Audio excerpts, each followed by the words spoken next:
ಎಲ್ಲರಿಗೂ ನಮಸ್ಕಾರ. ನಾನು ಭೀಮಪ್ಪ ಎಚ್ ಗೊಲ್ಲರ್, ಕೊಪ್ಪಳದ ಭೂಮಿ ISN KS ಸ್ಟಡಿ ಸರ್ಕಲ್ನಿಂದ ಮಾತಾಡ್ತಾ ಇದ್ದೀನಿ. ಕಳೆದ 2 ತರಗತಿಗಳಲ್ಲಿ PDO ಎಕ್ಸಾಮಿಗೆ ಸಂಬಂಧಪಟ್ಟಂತೆ ಕರ್ನಾಟಕ ಪಂಚಾಯತ್ ರಾಜ್ ಕಾಯ್ದೆ 1993ರ ಐತಿಹಾಸಿಕ ಹಿನ್ನೆಲೆ ಮತ್ತು ಆ ಪಂಚಾಯತ್ ರಾಜ್ಯ ಕಾಯ್ದೆ ಕೊಟ್ಟಿರತಕ್ಕಂಥ ಸಾಂವಿಧಾನಿಕ ಸ್ಥಾನಮಾನದ ಕುರಿತು 2 ವಿಡಿಯೋಗಳನ್ನು ಈಗ ಆಲ್ರೆಡಿ ಮಾಡಿ ಅಪ್ಲೋಡ್ ಮಾಡಲಾಗಿದೆ.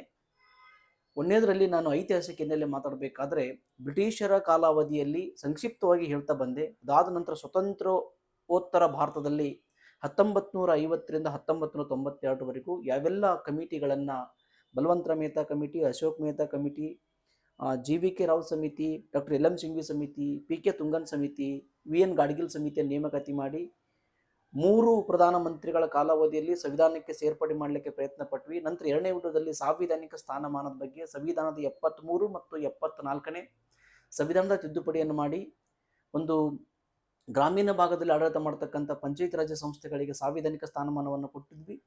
ಅದಾದ ನಂತರ ನಾವು 74ನೇ ಸಂವಿಧಾನದ 74ನೇ ತಿದ್ದುಪಡಿ ಮಾಡಿ ಈ ಅರ್ಬನ್ ಲೋಕಲ್ ಬಾಡೀಸ್ಗಳಿಗೆ, ನಗರ ಸ್ಥಳೀಯ ಸಂಸ್ಥೆಗಳಿಗೆ ಸಾಂವಿಧಾನಿಕ ಸ್ಥಾನಮಾನ ಕೊಟ್ಟು 16 ಕಲಂಗಳನ್ನು ಗ್ರಾಮೀಣ ಭಾಗಕ್ಕೆ, 18 ಕಲಂಗಳನ್ನು ನಗರ ಭಾಗಕ್ಕೆ, ಹೊಸದಾಗಿ 11ನೇ ಅನುಸೂಚಿ ಮತ್ತು 12ನೇ ಅನುಸೂಚಿಯನ್ನು ನಾವು ಮಾಡಿ 1993 ಏಪ್ರಿಲ್ 24ನೇ ತಾರೀಕಿನಿಂದ ದೇಶಾದ್ಯಂತ ಪಂಚಾಯತ್ ರಾಜ್ಯ ವ್ಯವಸ್ಥೆನ ನಾವು ಅನುಷ್ಠಾನ ಮಾಡಿದ್ವಿ ಅಂತ ಹೇಳಿದ್ವಿ. ಅಷ್ಟೇ ಅಲ್ಲ, 1 ವರ್ಷ ಎಲ್ಲ ರಾಜ್ಯಗಳಿಗೆ ನಾವು ಕಾಲಾವಕಾಶ ಕೊಟ್ಟಿದ್ವಿ. ಆ ಕಾಲಾವಕಾಶದಲ್ಲಿ ಎಲ್ಲ ರಾಜ್ಯಗಳು ಪಂಚಾಯತ್ ರಾಜ್ಯ ಕಾಯ್ದೆಯನ್ನು ಇಂಪ್ಲಿಮೆಂಟೇಷನ್ ಮಾಡ್ಕೋಬೇಕು ಅಂತ ಕಾಯ್ದೆ ನಿರ್ಬಂಧವನ್ನು ವಿಧಿಸಿತ್ತು. ಆ ನಿರ್ಬಂಧಕ್ಕೆ ಅನುಸಾರವಾಗಿ ಇಡೀ ಭಾರತದ ಎಲ್ಲ ರಾಜ್ಯಗಳಲ್ಲಿ ಕರ್ನಾಟಕ ಪ್ರಥಮವಾಗಿ ಕಾಯ್ದೆ ಬಂದ ಕೆಲವೇ ದಿನದಲ್ಲಿ ಮೇ 10, 1993ರಂದು ಕರ್ನಾಟಕ ಪಂಚಾಯಿತಿ ಕಾಯ್ದೆಯನ್ನು ಜಾರಿಗೆ ತಗೊಂಬಂಥ ಮೊದಲನೇ ರಾಜ್ಯ ಕರ್ನಾಟಕ ಆಗಿತ್ತು. ಆ ಕಾಯ್ದೆಯಲ್ಲಿ ಕರ್ನಾಟಕ ಗ್ರಾಮ ಸ್ವರಾಜ್ಯ ಮತ್ತು ಪಂಚಾಯಿತಿ ರಾಜ್ಯ ಕಾಯ್ದೆಯಲ್ಲಿ ನಾನು ಹೇಳಿದ 21 ಅಧ್ಯಾಯಗಳು, 398 ಪ್ರಕರಣಗಳು, 4 ಅನುಸೂಚಿಗಳದವು ಅಂತೇಳಿ ನಾನು ಕಳೆದ ಕ್ಲಾಸಲ್ಲಿ ಸಾಂವಿಧಾನಿಕ ಸ್ಥಾನಮಾನ ಅಂತಕ್ಕಂಥ ಒಂದು ಕ್ಲಾಸಲ್ಲೇ ಆಲ್ರೆಡಿ ನಾನು ಪ್ರಕರಣಗಳನ್ನು ಸ್ಟಾರ್ಟ್ ಮಾಡಿದ್ದೀನಿ. ಪ್ರಕರಣ 1, ಪ್ರಕರಣ 2, ಪ್ರಕರಣ 2A, ಆಲ್ರೆಡಿ 3 ಪ್ರಕರಣ 1 ಅರ್ಥ ಪರಿಭಾಷೆ ಬಗ್ಗೆ ಮಾತಾಡುತ್ತೆ, ಅಂದರೆ ಹೆಸರು ಮತ್ತು ದಿನಾಂಕ ಯಾವಾಗ ಕಾಯ್ದೆ ಜಾರಿಗೆ ಬಂತು ಅಂತಕ್ಕಂಥ ಮಾತಾಡುತ್ತೆ. ಪ್ರಕರಣ 2ರಲ್ಲಿ ಅರ್ಥ ವಿವರಣೆ ಅಂದರೆ ಕಾಯ್ದೆ ಒಳಗಡೆ ಬಳಸಿರ್ತಕ್ಕಂಥ ಕೆಲವು ಪದಗಳು ಅದಾವಲ್ಲ, ಆ ಪದಗಳಿಗೆ ಅರ್ಥ ವಿವರಣೆ ಬಗ್ಗೆ ಹೇಳಿದ್ರಿ. ಪ್ರಕರಣ 2A 2015ರಲ್ಲಿ ಇದನ್ನು ಇನ್ಸರ್ಟ್ ಮಾಡಿದ್ವಿ. ಪ್ರಕರಣ 2Aಯಲ್ಲಿ ಅದು ಏನು ಪಂಚಾಯಿತಿ ನಿರ್ದೇಶಕ ತತ್ವಗಳು, ಪಂಚಾಯಿತಿಗೆ ನಿರ್ದೇಶಕ ತತ್ವಗಳನ್ನು, ಕೆಲವು ತತ್ವಗಳ ನಿರ್ದೇಶಕ ತತ್ವಗಳನ್ನು ಹಾಕಲ್ಪಟ್ಟಿದೆ 2015ರಲ್ಲಿ. ಹಾಗಾಗಿ ಮುಂದೆ ಹೇಳಬೇಕಾಗಿರೋ ಸೆಕ್ಷನ್ ಯಾವುದು ಅಂತಂದರೆ ಇವತ್ತು 3ನೇ ಸೆಕ್ಷನ್ನು. ಅಂದರೆ ಇಲ್ಲಿ 3ನೇ ಸೆಕ್ಷನ್ನಲ್ಲಿ ಇವತ್ತು ನಾವು ಟೋಟಲ್ ವಿಡಿಯೋದಲ್ಲಿ ನೋಡ್ತಕ್ಕಂಥದ್ದು ಏನಂತಾರೆ, ಸೆಕ್ಷನ್ 3H ಟೋಟಲ್ 9 ಸೆಕ್ಷನ್ಸ್ಗಳನ್ನು ನಾವು ನೋಡ್ತೀವಿ. ಇಲ್ಲಿ 9 ಸೆಕ್ಷನ್ಸ್ಗಳನ್ನು, ಪ್ರಕರಣಗಳನ್ನು. ಈ 9 ಸೆಕ್ಷನ್ಸ್ಗಳಲ್ಲಿ ಗ್ರಾಮ ಸಭಾ, ಜನವಸತಿ ಸಭಾ, ವಾರ್ಡ್ ಸಭಾ ಮತ್ತು ಆ ಸಭೆಗಳು ಯಾವ ರೀತಿ ಕರೀತಾರ, ಯಾವ ರೀತಿ ನಡೀತೀವಿ ಅನ್ನೋದನ್ನು ನಾವು ನೋಡ್ತಾ ಬರ್ತೀವಿ. ಹಾಗಾದ್ರಲ್ಲಿ ಪ್ರಕರಣ 3 ನಾವು ಒಂದು ವಿಶಿಷ್ಟವಾದಂಥ ಸ್ಕಿಲ್, ಇಲ್ಲಿ ಸಭೆಗಳು ಅಂತ ಬಂತ 3 ಸಭೆಗಳು ಬರ್ತವೆ. ಒಂದು ಗ್ರಾಮ ಸಭಾ, ಗ್ರಾಮ ಸಭಾ. 2 ವಾರ್ಡ್ ಸಭಾ, ನೀಟಾಗಿ ತಿಳ್ಕೋಬೇಕು, ವಾರ್ಡ್ ಸಭಾ. 3ನೇದ್ದು ಜನವಸತಿ ಸಭಾ, ವಸತಿ ಸಭಾ ಅಂತೇಳಿ 3 ಅದಾವು. ನೋಡಿ, ಇಲ್ಲಿ ಗ್ರಾಮ ಸಭಾ, ವಾರ್ಡ್ ಸಭಾ, ಜನವಸತಿ ಸಭಕ್ಕೂ ಗ್ರಾಮ ಪಂಚಾಯಿತಿ ಸಭೆಗೂ, ತಾಲೂಕ್ ಪಂಚಾಯಿತಿ ಸಭೆಗೂ, ಜಿಲ್ಲಾ ಪಂಚಾಯತ್ ಸಭೆಗೂ ಬೇರೆ ಇದೆ, ವ್ಯತ್ಯಾಸ ಇದೆ. ಗ್ರಾಮ ಸಭಾ ಒಂದು ಗ್ರಾಮಕ್ಕೆ, ಈಗ ಫಾರ್ ಎಕ್ಸಾಂಪಲ್ ಇದನ್ನ ಕ್ಲಿಯರ್ ಮಾಡ್ಕೊಂಡ್ಬಿಟ್ರೆ ನಿಮಗೆ ಮುಂದೆ ಹೇಳ್ತಕ್ಕಂಥ ಸೆಕ್ಷನ್ಗಳು ಅರ್ಥ ಆಗ್ತಾ ಹೋಗ್ತವೆ. ಹಾಗಾದ್ರೆ ಒಂದು ಕ್ಲಿಯರ್ ಏನಾಗಬೇಕು, ಫಾರ್ ಎಕ್ಸಾಂಪಲ್ ಇದು ಒಂದು ಗ್ರಾಮ ಪಂಚಾಯಿತಿ ಪ್ರದೇಶದ ವ್ಯಾಪ್ತಿ, ಇದು ದೊಡ್ಡ ಹಳ್ಳಿ, ಇಲ್ಲಿ ಗ್ರಾಮ ಪಂಚಾಯಿತಿ ಇದೆ, ಗ್ರಾಮ ಪಂಚಾಯಿತಿ ಈ ಹಳ್ಳಿಯಲ್ಲಿದೆ, ಕಟ್ಟಡ ಇದೆ, ಗ್ರಾಮ ಪಂಚಾಯಿತಿ.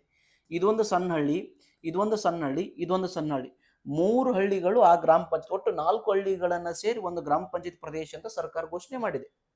ಮುಂದೆ 5ನೇ ಪ್ರಕರಣದಲ್ಲಿ ಬರುತ್ತೆ, ಹೇಳ್ತೀನಿ ಯಾವ ರೀತಿ ಘೋಷಣೆ ಮಾಡ್ತಾರ ಪಂಚಾಯಿತಿ ಪ್ರದೇಶವನ್ನಂತೇಳಿ. ಇಲ್ಲಿ ಗ್ರಾಮ ಪಂಚಾಯಿತಿ ಕಟ್ಟಡ ಇರ್ತಕ್ಕಂಥ ಒಂದು ಹಳ್ಳಿ, ಒಂದು ದೊಡ್ಡ ಹಳ್ಳಿ ಕೊಟ್ಟಿರ್ತಾರೆ, ಸೆಂಟರ್ ಇರ್ತಕ್ಕಂಥ ಹಳ್ಳಿ ಕೊಟ್ಟಿರ್ತಾರೆ. ಇಲ್ಲೊಂದು ಹಳ್ಳಿ ಇದೆ, ಇಲ್ಲೊಂದು ಹಳ್ಳಿ ಇದೆ, ಇಲ್ಲೊಂದು ಹಳ್ಳಿ ಇದೆ. ಈ 3 ಹಳ್ಳಿ ಮತ್ತು ಇದು ಗ್ರಾಮ ಪಂಚಾಯತಿ ಪ್ರದೇಶ ಇರ್ತಕ್ಕಂಥ 4 ಹಳ್ಳಿಯನ್ನು ಸೇರಿಸಿ ಒಂದು ಗ್ರಾಮ ಪಂಚಾಯಿತಿ ಪ್ರದೇಶ ಅಂತ ಘೋಷಣೆ ಮಾಡುತ್ತೆ. ಹಾಗಾದ್ರೆ ಇಲ್ಲಿ ಗ್ರಾಮ ಸಭಾ, ವಾರ್ಡ್ ಸಭಾ, ಜನವಸತಿ ಸಭಾ ಇದು ಕ್ಲಿಯರ್ ಆಗಿ ಗೊತ್ತಾಗ್ಬೇಕು. ಈ ಫಾರ್ ಎಕ್ಸಾಂಪಲ್ ನಾವು ಮಾತಾಡ್ತಿರೋದು ಗ್ರಾಮ ಪಂಚಾಯಿತಿಯ ಸಭೆ ಅಲ್ಲ, ಗ್ರಾಮ ಸಭಾ. ಈಗ ಇಲ್ಲಿ ಒಂದು ಗ್ರಾಮ ಇದೆ, ಇಲ್ಲಿ ಒಂದು ಗ್ರಾಮ ಇದೆ, ಇಲ್ಲಿ ಒಂದು ಗ್ರಾಮ ಇದೆ, ಇದು ಒಂದು ಗ್ರಾಮನೂ ಹೌದು. ನನ್ನ ಗ್ರಾಮದಲ್ಲಿನ 3 ಸಭೆಗಳು ನಡೀತಾವೆ. ಈಗ ಫಾರ್ ಎಕ್ಸಾಂಪಲ್ ಈಗ ಇದನ್ನ ನಾನು ಒಂದು ಸ್ಕೆಚ್ ಅಲ್ಲಿ ಹಾಕ್ಬೇಕಂದ್ರೆ ಇದು ಜನವಸತಿ ಸಭಾ, ಇದು ವಾರ್ಡ್ ಸಭಾ, ಇದು ಗ್ರಾಮ ಸಭಾ. ಒಂದೇ ಗ್ರಾಮದ್ದು ನಾನು ಹೇಳ್ತೀನಿ, ಅಷ್ಟಷ್ಟು ಸಣ್ಣ ಸಣ್ಣ ಔಷಧಿ ನಾವು ನೋಡ್ಬೇಕು. ಯಾಕಂದ್ರೆ ಉದಾಹರಣೆಗೆ ಇಲ್ಲಿ ಒಂದು ಗ್ರಾಮವನ್ನ ನಾವು ಈ ಗ್ರಾಮವನ್ನು ಎಕ್ಸಾಂಪಲ್ ತೆಗೆದುಕೊಂಡ್ವಿ ಅಂತಂದ್ರೆ 3ಕ್ಕೂ ವ್ಯತ್ಯಾಸ ಏನಂತಂದ್ರೆ ಇಡೀ ಗ್ರಾಮಕ್ಕೆ ಸಂಬಂಧಪಟ್ಟಂತ ಒಂದು ಮೀಟಿಂಗ್ ನಡೆಯುತ್ತೆ. ಇಡೀ ಗ್ರಾಮಕ್ಕೆ ಸಂಬಂಧಪಟ್ಟಂತೆ ಎಲ್ಲಾ ಗ್ರಾಮದಲ್ಲಿ ಇರ್ತಕ್ಕಂಥ ಎಲ್ಲಾ ಸದಸ್ಯರು ಬಂದು ಕೂತ್ಕೊಂಡು ಅದನ್ನ ಒಂದು ತೀರ್ಮಾನವನ್ನು ತೆಗೆದುಕೊಳ್ಳೋದು ಗ್ರಾಮ ಸಭೆ. ಒಂದು ಗ್ರಾಮಕ್ಕೆ, ಇಡೀ ಗ್ರಾಮ ಪಂಚಾಯತಿ ಒಟ್ಟು ಹಳ್ಳಿ ಬಂದು ನಾ ಹೇಳ್ತಿರೋದು, ಇಲ್ಲಿ ಒಂದೇ ಒಂದು ಹಳ್ಳಿ ಗ್ರಾಮ ಸಭಾ, ಆ ಗ್ರಾಮಕ್ಕೆ ಸಂಬಂಧಪಟ್ಟಂತ ಪಂಚಾಯತಿಯ ಸಭೆ ಅದು. ಹಾಗಾದ್ರೆ ಎರಡನೇದ್ದು ವಾರ್ಡ್ ಸಭಾ. ಈ ಗ್ರಾಮವನ್ನೇ ಈ ಫಾರ್ ಎಕ್ಸಾಂಪಲ್ 1500 ಜನಸಂಖ್ಯೆ ಇತ್ತಪ್ಪ ಗ್ರಾಮದಲ್ಲಿ ಅಂತಂತಂದ್ರೆ ಅಲ್ಲಿ 3 ವಾರ್ಡ್ ಮಾಡಿರ್ಬೋದು ಅದನ್ನ. ಇಲ್ಲ 800 ಜನಸಂಖ್ಯೆ 900 ಜನಸಂಖ್ಯೆ ಇತ್ತಂದ್ರೆ ಅದನ್ನ ಅದೇ ಗ್ರಾಮವನ್ನ 2 ವಾರ್ಡ್ ಮಾಡಿರ್ಬೋದು. ಇಲ್ಲ ಒಂದು ಗ್ರಾಮಕ್ಕೆ ಒಂದೇ ವಾರ್ಡನ್ನು ಕೊಟ್ಟಿರ್ಬೋದು. ಈಗ ವಾರ್ಡ್ ಸಭಾ ಅಂತಂದ್ರೆ ಆ ಗ್ರಾಮವನ್ನ ಪ್ರತಿನಿಧಿಸುವಂತ ವಾರ್ಡ್ಗಳು 400 ಜನಸಂಖ್ಯೆ ಒಬ್ಬ ಗ್ರಾಮ ಪಂಚಾಯತಿ ಸದಸ್ಯನನ್ನ ನಾವು ಆಯ್ಕೆ ಮಾಡ್ತೀವಿ. ಒಂದು ದೊಡ್ಡ ಗ್ರಾಮ ಇತ್ತು ಅಂತಂದ್ರೆ ಒಂದು ವಾರ್ಡ್ ಅಂತಲ್ಲ, ಒಂದೇ ಗ್ರಾಮದಲ್ಲಿ 3 ವಾರ್ಡ್ ಇರ್ಬೋದು, 4 ವಾರ್ಡ್ ಇರ್ಬೋದು, 7-8 ವಾರ್ಡ್ಗಳು ಇರ್ತವೆ. ಯಾಕಂದ್ರೆ 400 ಜನಸಂಖ್ಯೆಗೆ ಒಬ್ಬ ಸದಸ್ಯನ ಆಯ್ಕೆ ಮಾಡ್ತೀವಿ. ಹಾಗಾಗಿ ಒಂದು ಗ್ರಾಮದಲ್ಲಿನೇ 2 ವಾರ್ಡ್ ಇರ್ಬೋದು, 3 ವಾರ್ಡ್ ಇರ್ಬೋದು, ಇಲ್ಲ ಜನಸಂಖ್ಯೆ ಕಡೆ ಸಣ್ಣ ಊರೈತಪ್ಪ ಅಂದ್ರೆ ಒಂದೇ ವಾರ್ಡ್ ಇರ್ಬೋದು, ಹೇಳಕ್ ಬರುದಿಲ್ಲ. ಸೊ ಹಾಗಾಗಿ ಇದನ್ನ ನಾವು ಅಲ್ಲಿ ವಾರ್ಡ್ ಸಭಾ ಅಂತಂದ್ರೆ ಒಂದು ಗ್ರಾಮದಲ್ಲಿ ಎಷ್ಟು ವಾರ್ಡ್ಗಳು ಇರ್ತಾವೋ ಪ್ರತಿ ಒಂದು ವಾರ್ಡಿಗೆ ಒಂದೊಂದು ಸಭೆಗಳನ್ನ ಮಾಡಬೇಕು. ಒಟ್ಟು ಗ್ರಾಮದ ಎಲ್ಲಾ ವಾರ್ಡ್ಗಳು ಸೇರಿ ಮಾಡೋದು ಗ್ರಾಮ ಸಭಾ. ಒಂದೊಂದೇ ವಾರ್ಡಿನವರು ಸೇರಿ ಒಂದು ಮೀಟಿಂಗ್ ಮಾಡೋದು ಅದು ವಾರ್ಡ್ ಸಭಾ. ಅದಕ್ಕಿಂತ ಇನ್ನೂ ಕೆಳಗೆ ಹೋಗ್ಬೇಕು ಅಂದ್ರೆ ಒಂದು ವಾರ್ಡ್ ಇದೆ, ಫಾರ್ ಎಕ್ಸಾಂಪಲ್ ಒಂದು ವಾರ್ಡ್ ಇದೆ, ಇಲ್ಲಿ ಒಂದು ವಾರ್ಡ್ ಇದೆ, ಇಡೀ ಒಂದು ಗ್ರಾಮನೇ ಒಂದು ವಾರ್ಡ್, ಇದು ಕಡಿಮೆ ಜನಸಂಖ್ಯೆ ಇದೆ. ಈ ಗ್ರಾಮದಿಂದ ಈ ಕಡೆಗೆ ಒಂದು 200, 300, 400 ಮೀಟರ್ ಬಿಟ್ಟು, ಅದು 400 ಮೀಟರ್ ಬಿಟ್ಟು ಒಂದು 20-25 ಮನೆಗಳದವಿಲ್ಲಿ. ಅದಕ್ಕೆ ಹೆಸರು ಬೇರೆ ಇಲ್ಲ, 20-25 ಮನೆಗಳದವು. ಅದು ಈ ಗ್ರಾಮದ ಹೆಸರು ಮೇಲೆ ಮನೆಗಳದವು ಉಟ್ಕೊಂಡಿದ್ದವು, ಹೆಸರು ಮಾತ್ರ ಇದೇ ಗ್ರಾಮದ್ದು. ಅಲ್ಲಿ ಜನವಸತಿ ಇದೆ, ಒಂದು ಸುಮಾರು ಅಲ್ಲಿ ಒಂದು 100 ಜನ ಅದಾರ. ಆ ಜನವಸತಿ ಇದೆ ಅಲ್ವಾ, 2015ರಲ್ಲಿ ಅವ್ರು ಗ್ರಾಮಕ್ಕೆ ಬರೋದು ಬೇಡ, ಅಲ್ಲಿ ಏನಾರು ಒಂದಿಷ್ಟು ಮನೆಗಳಿದ್ವು ಅಂದ್ರೆ 100-100ಕ್ಕಿಂತ ಹೆಚ್ಚು ಸದಸ್ಯರಿದ್ರಂದ್ರೆ ಅಲ್ಲೇ ಮೀಟಿಂಗ್ ಮಾಡಿ ಅಲ್ಲಿ ಸಮಸ್ಯೆಗಳನ್ನ ಬಗೆಹರಿಸಲಿಕ್ಕೆ ಜನವಸತಿ ಸಭಾ ಅಂತಕ್ಕಂಥದನ್ನ ಹೊಸದಾಗಿ ನಾವು ಇಂಟ್ರೊಡ್ಯೂಸ್ ಮಾಡಿದ್ವಿ. ಹಾಗಾದ್ರೆ ಜನವಸತಿ ಪ್ರದೇಶಗಳನ್ನು ಘೋಷಿಸುವ ಅಧಿಕಾರ ಜಿಲ್ಲಾಧಿಕಾರಿಗಿದೆ. Respective DC of the concern district, ಜಿಲ್ಲಾಧಿಕಾರಿ ಅಂದ್ರೆ ಸಂಬಂಧಪಟ್ಟಂತೆ ಜಿಲ್ಲಾಧಿಕಾರಿ ಜನವಸತಿ ಸಭಾನ, ಅಂದ್ರೆ ಕೆಲವೊಂದು ಗ್ರಾಮದಲ್ಲಿ ಈಗ ಒಂದು ಊರು ಇರ್ತದ, ಆ ಊರು ಸಂಬಂಧಪಟ್ಟಂಗೆ ಯಾವುದೇ ಒಂದು ಸ್ವಲ್ಪ ದೂರ ಹೋದ್ರೆ ಒಂದು 200-300 ಮೀಟರ್ ಹೋದ್ರೆ ಒಂದು 20-25 ಮನೆಗಳು ಇರ್ತಾವೆ. ಯಾವುದೇ ಒಂದು ಸಂಸ್ಕೃತಿಯ ಡಿಫ್ರೆನ್ಸ್ ಇರ್ಬೋದು, ಏನೋ ಒಂದು ಡಿಫ್ರೆನ್ಸ್ ಇರ್ಬೋದು, ಅದಕ್ಕೆ ಸಂಬಂಧಪಟ್ಟಂಗೆ ಒಂದು ಮೀಟಿಂಗ್ ಮಾಡಿ ಜನವಸತಿ ಸಭಾ. ಅದು ಗ್ರಾಮ, ಆ ಎಲ್ಲ ಮನೆಗಳು ಈ ಗ್ರಾಮಕ್ಕೆ ಸಂಬಂಧಪಡ್ತಕ್ಕಂಥ ಮನೆಗಳು ಇದೇ ಗ್ರಾಮದ ಹೆಸರು ನಡೀತಾವೆ. ಅದನ್ನ ಜನವಸತಿ ಅಂತ ನಾವು ಕರಿತೀವಿ. ಜನವಸತಿ ಇರ್ತಕ್ಕಂಥ ಪ್ರದೇಶ, ಅಲ್ಲಿನೂ ಕೂಡ ಮೀಟಿಂಗ್ ಮಾಡ್ಲಿಕ್ಕೆ ಅದು ಈ ಗ್ರಾಮಕ್ಕೆ ಬರ್ತಕ್ಕಂಥದ್ದು. ಅಲ್ಲಿ ಮೀಟಿಂಗ್ ಮಾಡಿದ್ರೆ ಜನವಸತಿ ಸಭಾ. ಈ ಗ್ರಾಮದಲ್ಲಿ ವಾರ್ಡ್ಗಳು ಏನದವು, ವಾರ್ಡಲ್ಲಿ ಮೀಟಿಂಗ್ ಮಾಡಿದ್ರೆ ವಾರ್ಡ್ ಸಭಾ. ಇಡೀ ಆ ಜನವಸತಿ ವಾರ್ಡ್ ಎಲ್ಲಾ ವಾರ್ಡ್ಗಳನ್ನು ಸೇರಿ ಆ ಗ್ರಾಮಕ್ಕೆ ಸಂಬಂಧಪಟ್ಟಂತೆ ಮೀಟಿಂಗ್ ಮಾಡಿದ್ರೆ ಅದನ್ನ ನಾವು ಗ್ರಾಮ ಸಭಾ ಅಂತ ನಾವು ಕರಿತೀವಿ. ಹಾಗಾದ್ರೆ ನಾನು ಅರ್ಥ ಆಯ್ತು ಅಂತ ನಾನು ಅನ್ಕೊಂತೀನಿ. ಅಂದ್ರೆ ಇಡೀ ಗ್ರಾಮ ಪಂಚಾಯತಿ, ಇಲ್ಲಿ ಗ್ರಾಮ ಪಂಚಾಯತಿ ಸಭೆ ಆಗಲಿ, ತಾಲೂಕ್ ಪಂಚಾಯತಿ ಸಭೆ ಆಗಲಿ, ಜಿಲ್ಲಾ ಪಂಚಾಯತಿ ಸಭೆ ಆಗಲಿ ಮಾತಾಡ್ತಲ್ಲ, ಒಂದು ಗ್ರಾಮದ ಕುರಿತು ನಾವು ಮಾತಾಡ್ತೇವೆ. ಗ್ರಾಮ ಪಂಚಾಯತಿ ವ್ಯಾಪ್ತಿ ಒಳಗೆ ಬರ್ತಕ್ಕಂಥ ಒಂದೇ ಒಂದು ಗ್ರಾಮದಲ್ಲಿ ಗ್ರಾಮವನ್ನ ಹಲವು ವಾರ್ಡ್ಗಳನ್ನಾಗಿ, ಹಲವು ವಸತಿಗಳನ್ನಾಗಿ, ಹಲವು ವಾರ್ಡ್ಗಳನ್ನಾಗಿ, ವಾರ್ಡನ್ನೇ ಹಲವು ವಸತಿಗಳನ್ನಾಗಿ ಮಾಡ್ಬೋದು. ಒಂದು ಗ್ರಾಮ ಇದೆ, ಗ್ರಾಮವನ್ನ 2 ವಾರ್ಡ್ ಆಗಿ ಮಾಡ್ಬೋದು. ಒಂದು ವಾರ್ಡ್ ಇದೆ, ವಾರ್ಡಿನಲ್ಲೇ ಹಲವಾರು ಜನವಸತಿಗಳನ್ನಾಗಿ ಮಾಡಬಹುದು, ಸಾಧ್ಯತೆ ಇದೆ. ಹಾಗಾಗಿ ಗ್ರಾಮ ಅನ್ನೋದು ದೊಡ್ಡದು, ವಾರ್ಡ್ ಅನ್ನೋದು ಅದಕ್ಕಿಂತ ಚಿಕ್ಕದು, ವಾರ್ಡಿನೊಳಗನೆ ಜನವಸತಿ ಅಂತ ಅದಕ್ಕಿಂತ ಚಿಕ್ಕದು. ಇದು ನಮಗೆ ಕಾನ್ಸೆಪ್ಟ್ ಕ್ಲಾರಿಟಿ ಇತ್ತಂತಂದ್ರೆ ಎಕ್ಸಾಮ್ನಲ್ಲಿ ನಾವು ಯಾವ ರೀತಿ ಬಂದರೂ ಕೂಡ ಕ್ವಶನ್ಸ್ ಅನ್ನ ಫೇಸ್ ಮಾಡ್ಲಿಕ್ಕೆ ಸಾಧ್ಯತೆ ಇರ್ತದೆ. ಹಾಗಾದ್ರೆ ನಾವು ಪ್ರಕರಣಕ್ಕೆ ಹೋಗ್ಬಿಡೋಣ ಡೈರೆಕ್ಟ್ ಆಗಿ. ಇಲ್ಲಿ ಎಷ್ಟು ಪ್ರಕರಣಗಳದಾವು, ಯಾವ ರೀತಿ ಪ್ರಕರಣದಲ್ಲಿ ಕ್ವಶನ್ಸ್? 9 ಪ್ರಕರಣಗಳದಾವು. ಹಾಗಾದ್ರೆ ಪ್ರಕರಣ 3 ಸ್ಲೋ ಆಗಿ ಬರಿತೀನಿ, ಸ್ಲೋ ಆಗಿ ಹೇಳ್ತೀನಿ, ನೀಟಾಗಿ ತಿಳ್ಕೋಬೇಕು. ಪ್ರಕರಣ ಏನಪ್ಪಾ ಇವರು ಫಾಸ್ಟ್ ಹೇಳೋದಿಲ್ಲ, ಈ ತರ ಹೇಳಿದ್ರೆ ನಾವು ಯಾವಾಗ ಕಲಿತೀವಿ ಅಂತಂದ್ರೆ ನಿಮ್ಮ ಮನೆ ಬರ, ನಾವೇನ್ ಮಾಡಕ್ಕಾಗೋದಿಲ್ಲ. ಪ್ರಕರಣ 3 ಪ್ರಕರಣ 1 ಆಗಿದೆ, 2 ಆಗಿದೆ, 2A ಆಗಿದೆ. ಪ್ರಕರಣ 3 ಇದು ಏನ್ ಮಾತಾಡುತ್ತಂದ್ರೆ ಗ್ರಾಮ ಸ್ವರಾಜ್ಯದ ಘಟಕಗಳ ಬಗ್ಗೆ ಮಾತಾಡುತ್ತೆ. ಇದ್ರ ಬಗ್ಗೆ ಗ್ರಾಮ ಸ್ವರಾಜ್ ಅದ ಘಟಕಗಳು, ಗ್ರಾಮ ಸ್ವರಾಜ್ಯದ ಘಟಕಗಳ ಬಗ್ಗೆ ಮಾತಾಡುತ್ತೆ. ಘಟಕಗಳು ಹಾಗಾದ್ರೆ ಗ್ರಾಮ ಸ್ವರಾಜ್ಯದ ಘಟಕಗಳು ಎಷ್ಟು ಅದಾವಪ್ಪ ಅಂತಂದ್ರೆ 3 ಅದಾವ. ಗ್ರಾಮ ಸ್ವರಾಜ್ಯದ ಘಟಕಗಳು ನಾನು ಆಗಲೇ ಹಾಕಿದಲ್ಲಿ, 1 ಗ್ರಾಮ ಸಭಾ, ಎರಡನೇದ್ದು ವಾರ್ಡ್ ಸಭಾ, ಎರಡನೇದ್ದು ವಾರ್ಡ್ ಸಭಾ, ವಾರ್ಡ್ ಸಭಾ ತಿಳ್ಕೊಳ್ಳುವಾಗ ನೀಟಾಗಿ ತಿಳ್ಕೋಬೇಕು. 3ನೇದ್ದು ಜನವಸತಿ ಸಭಾ.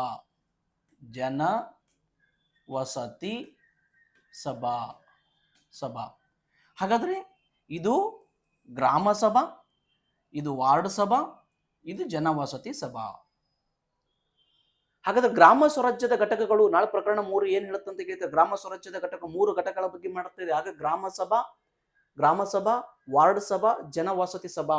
ಗ್ರಾಮ ಸಭಾ, ವಾರ್ಡ್ ಸಭಾ, ಜನವಸತಿ ಸಭಾ, ಇವು 3ನ್ನ ಗ್ರಾಮ ಸ್ವರಾಜ್ಯದ ಘಟಕಗಳು ಅಂತ ನಾವು ಕರಿತೀವಿ. ಹಾಗಾದ್ರೆ ಜನವಸತಿ ಸಭೆಯನ್ನ ಅಂದ್ರೆ ಜನವಸತಿ ಪ್ರದೇಶವನ್ನ ಘೋಷಿಸುವಂತ ಅಧಿಕಾರ ರೆಸ್ಪೆಕ್ಟಿವ್ ಡಿಸಿಗೆ ಅಧಿಕಾರ ಇದೆ. ಇದು ಜನವಸತಿ ಸಭಾ ಅಂತ ಘೋಷಿಸುವ ಅಧಿಕಾರ ರೆಸ್ಪೆಕ್ಟಿವ್ ಡಿಸಿಗೆ ಇದೆ. ಅಷ್ಟೇ ಅಲ್ಲ, ಒಂದು ಗ್ರಾಮದಲ್ಲಿ ಜನಸಂಖ್ಯೆಗೆ ಅನುಗುಣವಾಗಿ ವಾರ್ಡ್ಗಳನ್ನು ಕ್ರಿಯೇಟ್ ಮಾಡುವ ಅಧಿಕಾರವು ಕೂಡ ಜಿಲ್ಲಾಧಿಕಾರಿಗೆ ಇದೆ. ವಾರ್ಡ್ಗಳನ್ನು ಎಷ್ಟು ವಾರ್ಡ್ಗಳಾಗಬೇಕಪ್ಪ? 1500 ಜನಸಂಖ್ಯೆ ಇದೆ. ಯಾಕೆ 400 ಜನಸಂಖ್ಯೆ ಒಬ್ಬ ಸದಸ್ಯನ ಆಯ್ಕೆ ಮಾಡ್ತೀವಿ ನಾವು. ಎಷ್ಟು ಸದಸ್ಯರ ಜನಸಂಖ್ಯೆಗೆ ಆಯ್ಕೆ ಯಾವುದು ಆ ಗ್ರಾಮಗಳನ್ನ ನಾವು ಡಿವೈಡ್ ಮಾಡಬೇಕು ಅಂತಕ್ಕಂಥದ್ದು ಅದು ವಾರ್ಡ್ಗಳನ್ನಾಗಿ. ಇಡೀ ಪಂಚಾಯತ್ ರಾಜ್ಯ ಕಾಯ್ದೆ ಒಳಗಡೆ ಗ್ರಾಮ ಸಭಾ ಒಂದು ಘಟಕವಾಗಿ ಕೆಲಸ ಮಾಡ್ತದ. ಈಗ ದೇಶದಲ್ಲಿ ಪಾರ್ಲಿಮೆಂಟ್ ಆಗಿ, ರಾಜ್ಯದಲ್ಲಿ ವಿಧಾನಮಂಡಲ, ಇವತ್ತು ಗ್ರಾಮ ಮಟ್ಟದಲ್ಲಿ ಒಂದು ಸ್ಥಳೀಯ ಗ್ರಾಮ ಮಟ್ಟದಲ್ಲಿ ಗ್ರಾಮ ಸಭಾ ಒಂದು ಕಾನ್ಸ್ಟಿಟ್ಯೂಷನಲ್ ಬಾಡಿಯಾಗಿ ವರ್ಕ್ ಮಾಡ್ತಿದೆ.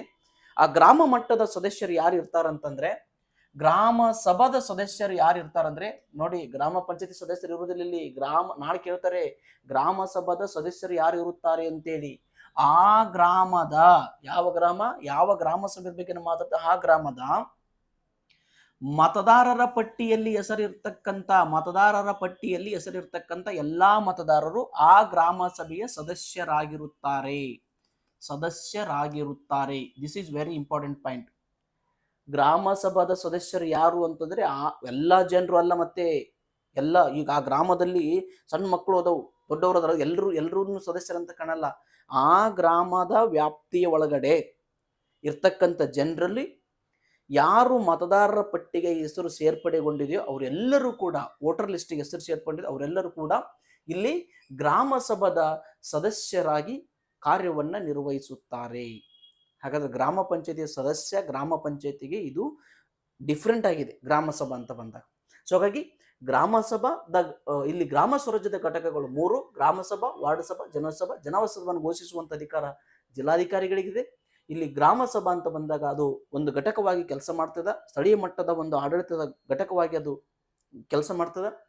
ಗ್ರಾಮ ಸಭಾದ ಸದಸ್ಯರು ಯಾರಾಗಿರ್ತಾರೆ ಅಂದ್ರೆ ಆ ಗ್ರಾಮ ಪಂಚಾಯತಿ ಪ್ರದೇಶದ ವ್ಯಾಪ್ತಿಯೊಳಗೆ ಆ ಗ್ರಾಮದ ಮತದಾರ ವೋಟರ್ ಲಿಸ್ಟ್ ಇರತಕ್ಕಂಥ ವ್ಯಕ್ತಿಗಳು ಆ ಗ್ರಾಮ ಸಭೆಯ ಸದಸ್ಯರಾಗಿ ಕೆಲಸವನ್ನ ನಿರ್ವಹಿಸ್ತಾರೆ ಅಂತಕ್ಕಂಥದ್ದು ಪ್ರಕರಣ 3 ನಿಮಗೆ ಗೊತ್ತಾಯಿತು ಅಂತ ಅನ್ಕೊಂತೀನಿ. ಹಾಗಾದ್ರೆ ನೆಕ್ಸ್ಟ್ ನಾನು ಪ್ರಕರಣಕ್ಕೆ ಬರ್ತೀನಿ. ನೆಕ್ಸ್ಟ್ ಪ್ರಕರಣಕ್ಕೆ ಹೋಗೋಣ. ಇಲ್ಲಿ ಕೆಲವು ಪ್ರಕರಣಗಳು ಹಾಕ್ತಾ ಬರ್ತೀನಿ. ನೋಡಿ, ಒಂದು ಲೈನ್ ಹಾಕಿಬಿಡ್ತೀನಿ. ಪ್ರಕರಣ 3 ಅಂತೂ ಗೊತ್ತಾಯಿತು, ನಿಮಗೆ ಗೊತ್ತಾಯಿತು. ಹಾಗಾದ್ರೆ ಈ 3 ಗ್ರಾಮ ಸ್ವರಾಜ್ಯದ ಘಟಕಗಳನ್ನ ನಾವು ತೆಗೆದುಕೊಂಡಾಗ ಒಂದು ಸಿಸ್ಟಮೆಟಿಕ್ ನಾವು ಕಲಿಯೋದಿದ್ರೆ ಸಿಸ್ಟಮೆಟಿಕ್ ಕಲಿಬೇಕು. ಇಲ್ಲಿ 1, 2, 3 ಯಾವ ಪ್ರಕರಣಗಳು ಯಾವುದಕ್ಕೆ ಏನು ಹೇಳ್ತದ ಅಂತಕ್ಕಂಥದ್ದು. ಫಸ್ಟ್ ನಾನು ಯಾವ್ದು ಹಾಕಿಬಿಡ್ತೀನಿ, ಜನವಸತಿ ಸಭಾ ಹಾಕ್ತೀನಿ. ಸಣ್ಣದರಿಂದ ಹೋಗೋಣ. ಜನವಸತಿ ಸಭಾ. ಎರಡನೇದ್ದು ಅದಕ್ಕಿಂತ ದೊಡ್ಡದು ಯಾವುದಪ್ಪ? ವಾರ್ಡ್ ಸಭಾ. ಅದಕ್ಕಿಂತ ದೊಡ್ಡದು ಯಾವುದು? ವಾರ್ಡ್ ಸಭಾ. ಅದಕ್ಕಿಂತ ದೊಡ್ಡದು ಯಾವುದು ಅಂತಂದ್ರೆ ಗ್ರಾಮ ಸಭಾ. ಯಾವ್ಯಾವ ಪ್ರಕರಣ ಏನ್ ಬರ್ತಾವ ಅನ್ನೋದು ಕೇಳ್ತೀನಿ. ಗ್ರಾಮ ಸಭಾ, ಗ್ರಾಮ ಸಭಾ. ಹಾಗಾದ್ರೆ ಇಲ್ಲಿ ಪ್ರಕರಣಗಳನ್ನ ನೋಡ್ತಾ ಬರೋಣ. ನಾವು ಪ್ರಕರಣಗಳನ್ನ ನೋಡ್ತಾ ಬರೋಣ. ಜನವಸತಿ ಸಭಾ, ಜನವಸತಿ ಸಭಾದಲ್ಲಿ ನಾವು 2 ಪ್ರಕರಣಗಳನ್ನು ಹಾಕ್ತೀನಿ, ಏನೇನು ಹೇಳ್ತಾವ ಅನ್ನೋದು. ಇಲ್ಲಿ ವಾರ್ಡ್ ಸಭಾ, ವಾರ್ಡ್ ಸಭಾದಲ್ಲಿ 2 ಪ್ರಕರಣಗಳನ್ನು ಹಾಕ್ತೀನಿ, 2 ಪ್ರಕರಣಗಳು. ಹಾಗಾದ್ರೆ ಗ್ರಾಮ ಸಭಾ, ಗ್ರಾಮ ಸಭಾದಲ್ಲಿ ನಾನು 4 ಪ್ರಕರಣಗಳನ್ನು ಹಾಕ್ತೀನಿ. ಎಕ್ಸ್ಪ್ಲೇನ್ ಬರ್ತೀನಿ. 4 ಪ್ರಕರಣಗಳು ಅದಾವು, ಏನೇನು ಹೇಳ್ತಾವ ಅನ್ನೋದನ್ನು ಹೇಳ್ತೀನಿ.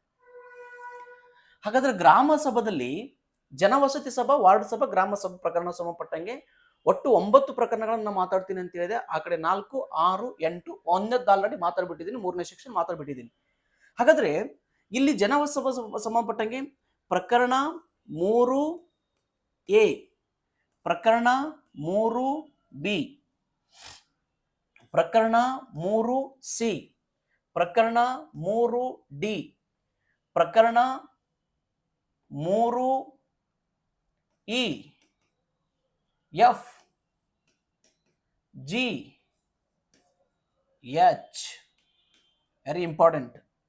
ಏನೇನು ಮಾತಾಡ್ತಾವ, ನಾಳೆ ಯಾವ ಕ್ವಶನ್ ಹೆಂಗೆ ಕೇಳ್ತಾರೆ ಅಂತ ಹೇಳಕ್ ಬರೋದಿಲ್ಲ. ಯಾವ್ದು ಗ್ರಾಮ ಸಭಾ, ಯಾವ್ದು ಕಾರ್ಯಗಳು, ಯಾವ್ದು ಕರ್ತವ್ಯಗಳು, ಇಲ್ಲಿ ನಮಗೆ ಗೊತ್ತಿದ್ರೆ ಮಾತ್ರ ಹೇಳಲಿಕ್ಕೆ ಸಾಧ್ಯ ಆಗತ್ತೆ. ಒಂದೇ ಒಂದು ನಂಬರಿನ ಪ್ರಕರಣ ಇಲ್ಲಿ 9 ಅಡಿಷನಲ್ ಪ್ರಕರಣ, 8 ಪ್ರಕರಣಗಳು ಬಂದಿದ್ದಾವೆ. ಇದನ್ನ 2015ರಲ್ಲಿ ನಾವು ಅಡಿಷನಲ್ ಹಾಕಿದ್ವಿ ಎಲ್ಲಾನು.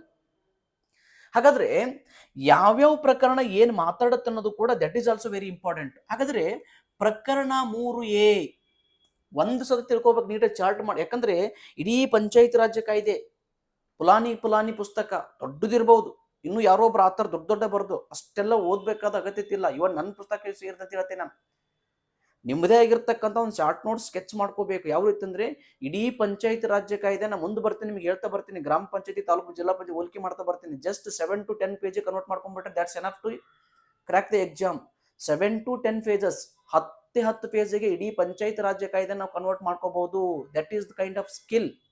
ಮುಂದೆಲ್ಲ ನಿಮಗೆ ಗೊತ್ತಾಗುತ್ತೆ, ನಾ ಕ್ಲಾಸ್ ಮಾಡ್ತಾ ಹೋದಾಗ ಯಾವ ರೀತಿ ಒಂದು ಸ್ಕಿಲ್ ಇದೆ ಅಂತಕ್ಕಂಥದ್ದು.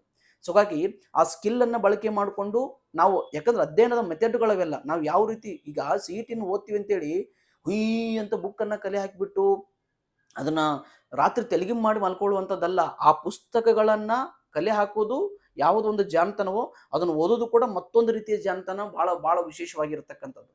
ಈಗ ಪುಸ್ತಕದ 1ನೇ ಪೇಜ್ನಿಂದ ಓದ್ಬಿಡ್ಬೇಕು, ಪುಸ್ತಕದ ಲಾಸ್ಟ್ ಪೇಜಿಂದ ಓದಬೇಕು, ಇಲ್ಲ ಚಾಪ್ಟರ್ ವೈಸ್ ಓದಬೇಕು, ಹಂಗೇನಿಲ್ಲ. ಯಾವುದು ನಾನು ಒಬ್ಬ ಆಸ್ಪಿರೆಂಟ್ ಆಗಿ ಓಲ್ಡ್ ಕ್ವಶನ್ ಪೇಪರ್ ಅನ್ನು ನೋಡ್ತಾ ಬಂದಾಗಲ್ಲ ನನಗೆ ಗೊತ್ತಾಗುತ್ತೆ ಯಾವುದನ್ನ ಎಷ್ಟನ್ನ ಯಾವಾಗ ಓದ್ಬೇಕು, ಯಾವುದಕ್ಕೆ ಇಂಪಾರ್ಟೆಂಟ್ ಕೊಡ್ಬೇಕು, ಯಾವ್ದು ಇಂಪಾರ್ಟೆಂಟ್ ಕೊಡ್ಬೇಕು. ಅದು ಓದ್ತಾ ಬರ್ತಕ್ಕಂಥದ್ದು. ಇದು ನಾವು ಹೇಳ್ತೀವಿ ಸ್ಮಾರ್ಟ್ ವರ್ಕ್ ಮಾಡಬೇಕು. ಸ್ಮಾರ್ಟ್ ವರ್ಕ್ ಬರುವುದೇ ಆಫ್ಟರ್ ಡಾಂಕಿ ವರ್ಕ್ ಆದ ನಂತರನೇ. ಅದನ್ನ ಒಂದ್ಸತ ನಾವು ನೋಡ್ಬೇಕು.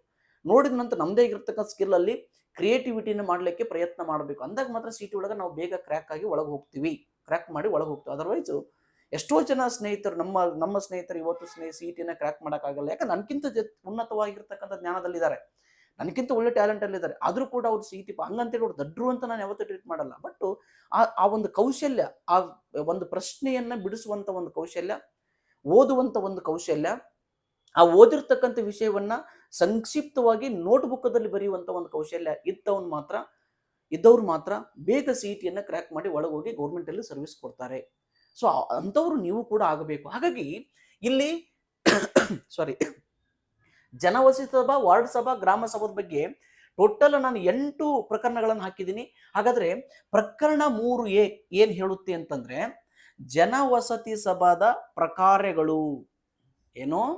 ಜನವಸತಿ ಸಭಾದ ಪ್ರಕಾರಗಳು, ಏನ್ ಕೆಲಸ ಮಾಡ್ಬೇಕದು, ಪ್ರಕಾರಗಳು ಪುಸ್ತಕದಲ್ಲಿದೆ, ಎಲ್ಲ ಓದಿ. ನಾನು ಯಾವ್ದು ಹೇಳ್ಬೇಕು ನೆಕ್ಸ್ಟ್ ಕ್ಲಾಸ್, ನೆಕ್ಸ್ಟ್ ನಾನು ಚಾರ್ಟ್ ಅಲ್ಲಿ ಯಾವ್ದು ಹೇಳ್ತೀನಿ ಅಂತ ಹೇಳ್ತೀನಿ. ಹಾಗಾದ್ರೆ 3A ಏನ್ ಹೇಳ್ತದ? ಜನವಸತಿ ಸಭಾದ ಪ್ರಕಾರಗಳು ಅಂದ್ರೆ ಕಾರ್ಯಗಳು. ಫಂಕ್ಷನ್ಸ್ ಆಫ್ ದಿ ಜನವಸತಿ ಸಭಾ. ಫಂಕ್ಷನ್ಸ್, ಏನ್ ಕಾರ್ಯ ಮಾಡ್ಬೇಕದು, ಕೆಲಸ ಏನ್ ಮಾಡ್ಬೇಕು ಅನ್ನೋದು. ಹಾಗಾದ್ರೆ 3B ಸಭೆಗಳು, ಜನವಸತಿ ಸಭೆದ ಸಭೆಗಳು, ಮೀಟಿಂಗ್ಸ್ ಬಗ್ಗೆ ಮಾತಾಡುತ್ತೆ, ಮೀಟಿಂಗ್ಸ್. ಹಾಗಾದ್ರೆ ವಾರ್ಡ್ ಸಭಾ ಇದು ಕೂಡ 3C ಪ್ರಕಾರಗಳು, ವಾರ್ಡ್ ಸಭಾದ ಪ್ರಕಾರಗಳು, ಫಂಕ್ಷನ್ಸ್ ಆಫ್ ದಿ ವಾರ್ಡ್ ಸಭಾ, ಫಂಕ್ಷನ್ಸ್ ಬಗ್ಗೆ ಮಾತಾಡುತ್ತೆ. 3C 3D ಸಭೆಗಳು, ವಾರ್ಡ್ ಸಭೆಗಳು. ನೋಡಿ ನಾಳೆ ಯಾವ ಪ್ರಕರಣ ಕೇಳ್ತಾರೆ ಅನ್ನೋದು ಇಂಪಾರ್ಟೆಂಟ್ ಆಗುತ್ತೆ. ವಾರ್ಡ್ ಸಭೆದ ಸಭೆಗಳು, ಮೀಟಿಂಗ್ಸ್. ಹಾಗಾದ್ರೆ ಇಲ್ಲಿ ಬರ್ತೀವಿ ನೋಡಿ, ಗ್ರಾಮ ಸಭಾದ ಪ್ರಕಾರಗಳು, ಗ್ರಾಮ ಸಭಾದ ಕರ್ತವ್ಯಗಳು, 3F ಕರ್ತವ್ಯಗಳು.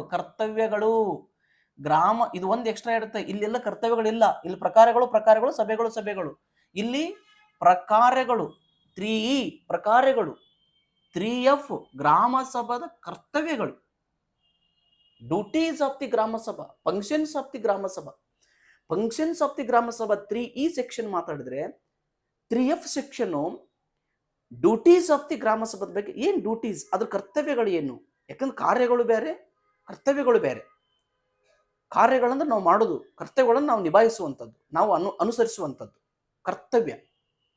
ಹಾಗಾದ್ರೆ 3G ಮಾತಾಡೋದು ಏನು ಅಂತಂದ್ರೆ ಸಭೆಗಳು.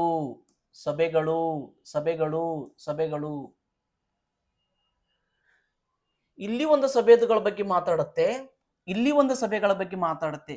ಜನವಸತಿ ಸಭೆಗಳು, ವಾರ್ಡ್ ಸಭೆಗಳು, ಗ್ರಾಮ ಸಭೆಗಳು.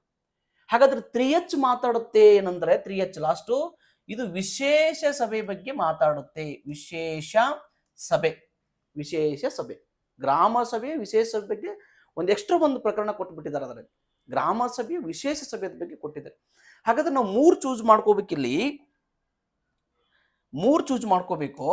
ಯಾವುದು ಅಂತಂದ್ರೆ ಒಂದು 3B 3D 3G.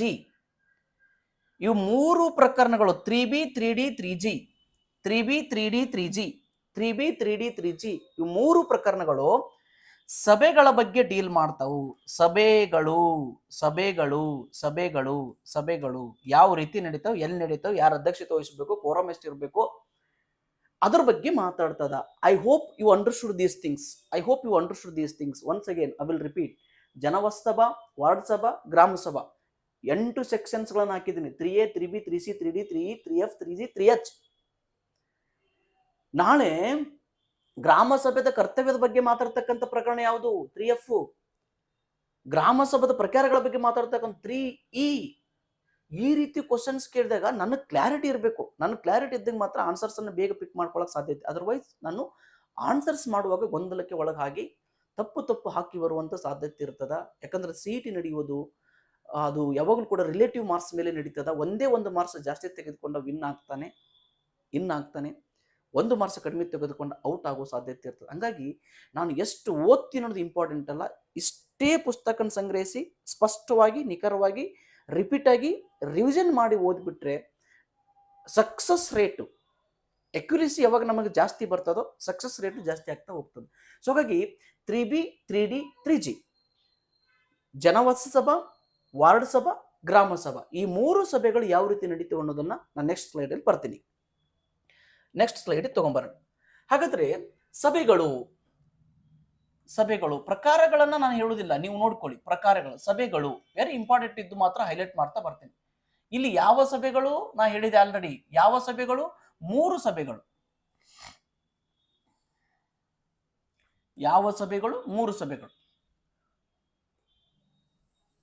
ಒಂದು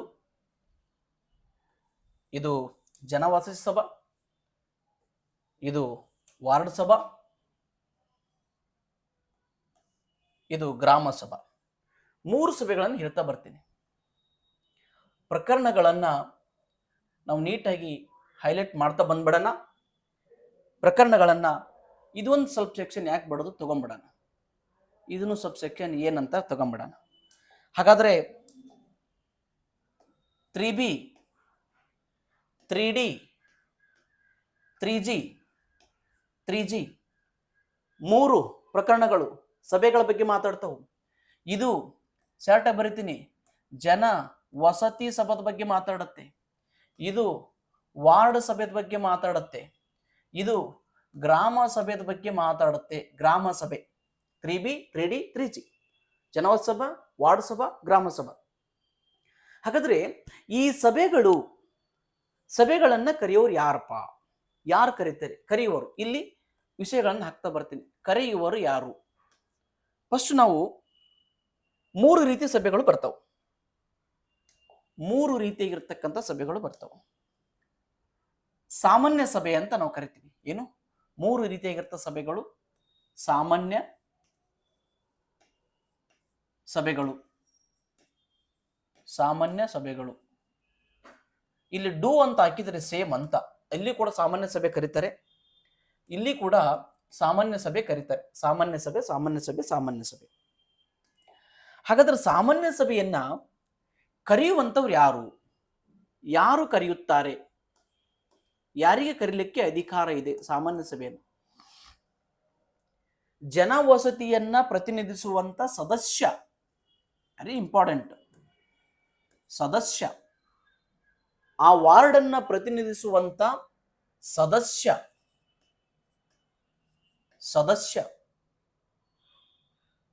ಇಲ್ಲಿ ಯಾರು ಕರೀತಾರೆ ಅಂದ್ರೆ ಸಭೆಯನ್ನ, ಸಾಮಾನ್ಯ ಸಭೆಯನ್ನ ಗ್ರಾಮ ಪಂಚಾಯಿತಿಯ ಅಧ್ಯಕ್ಷ. ಆ ಗ್ರಾಮ ಪಂಚಾಯತ್ ಅಧ್ಯಕ್ಷ ಗ್ರಾಮ ಸಭೆಯನ್ನ ಕರೆಯುತ್ತಾರೆ.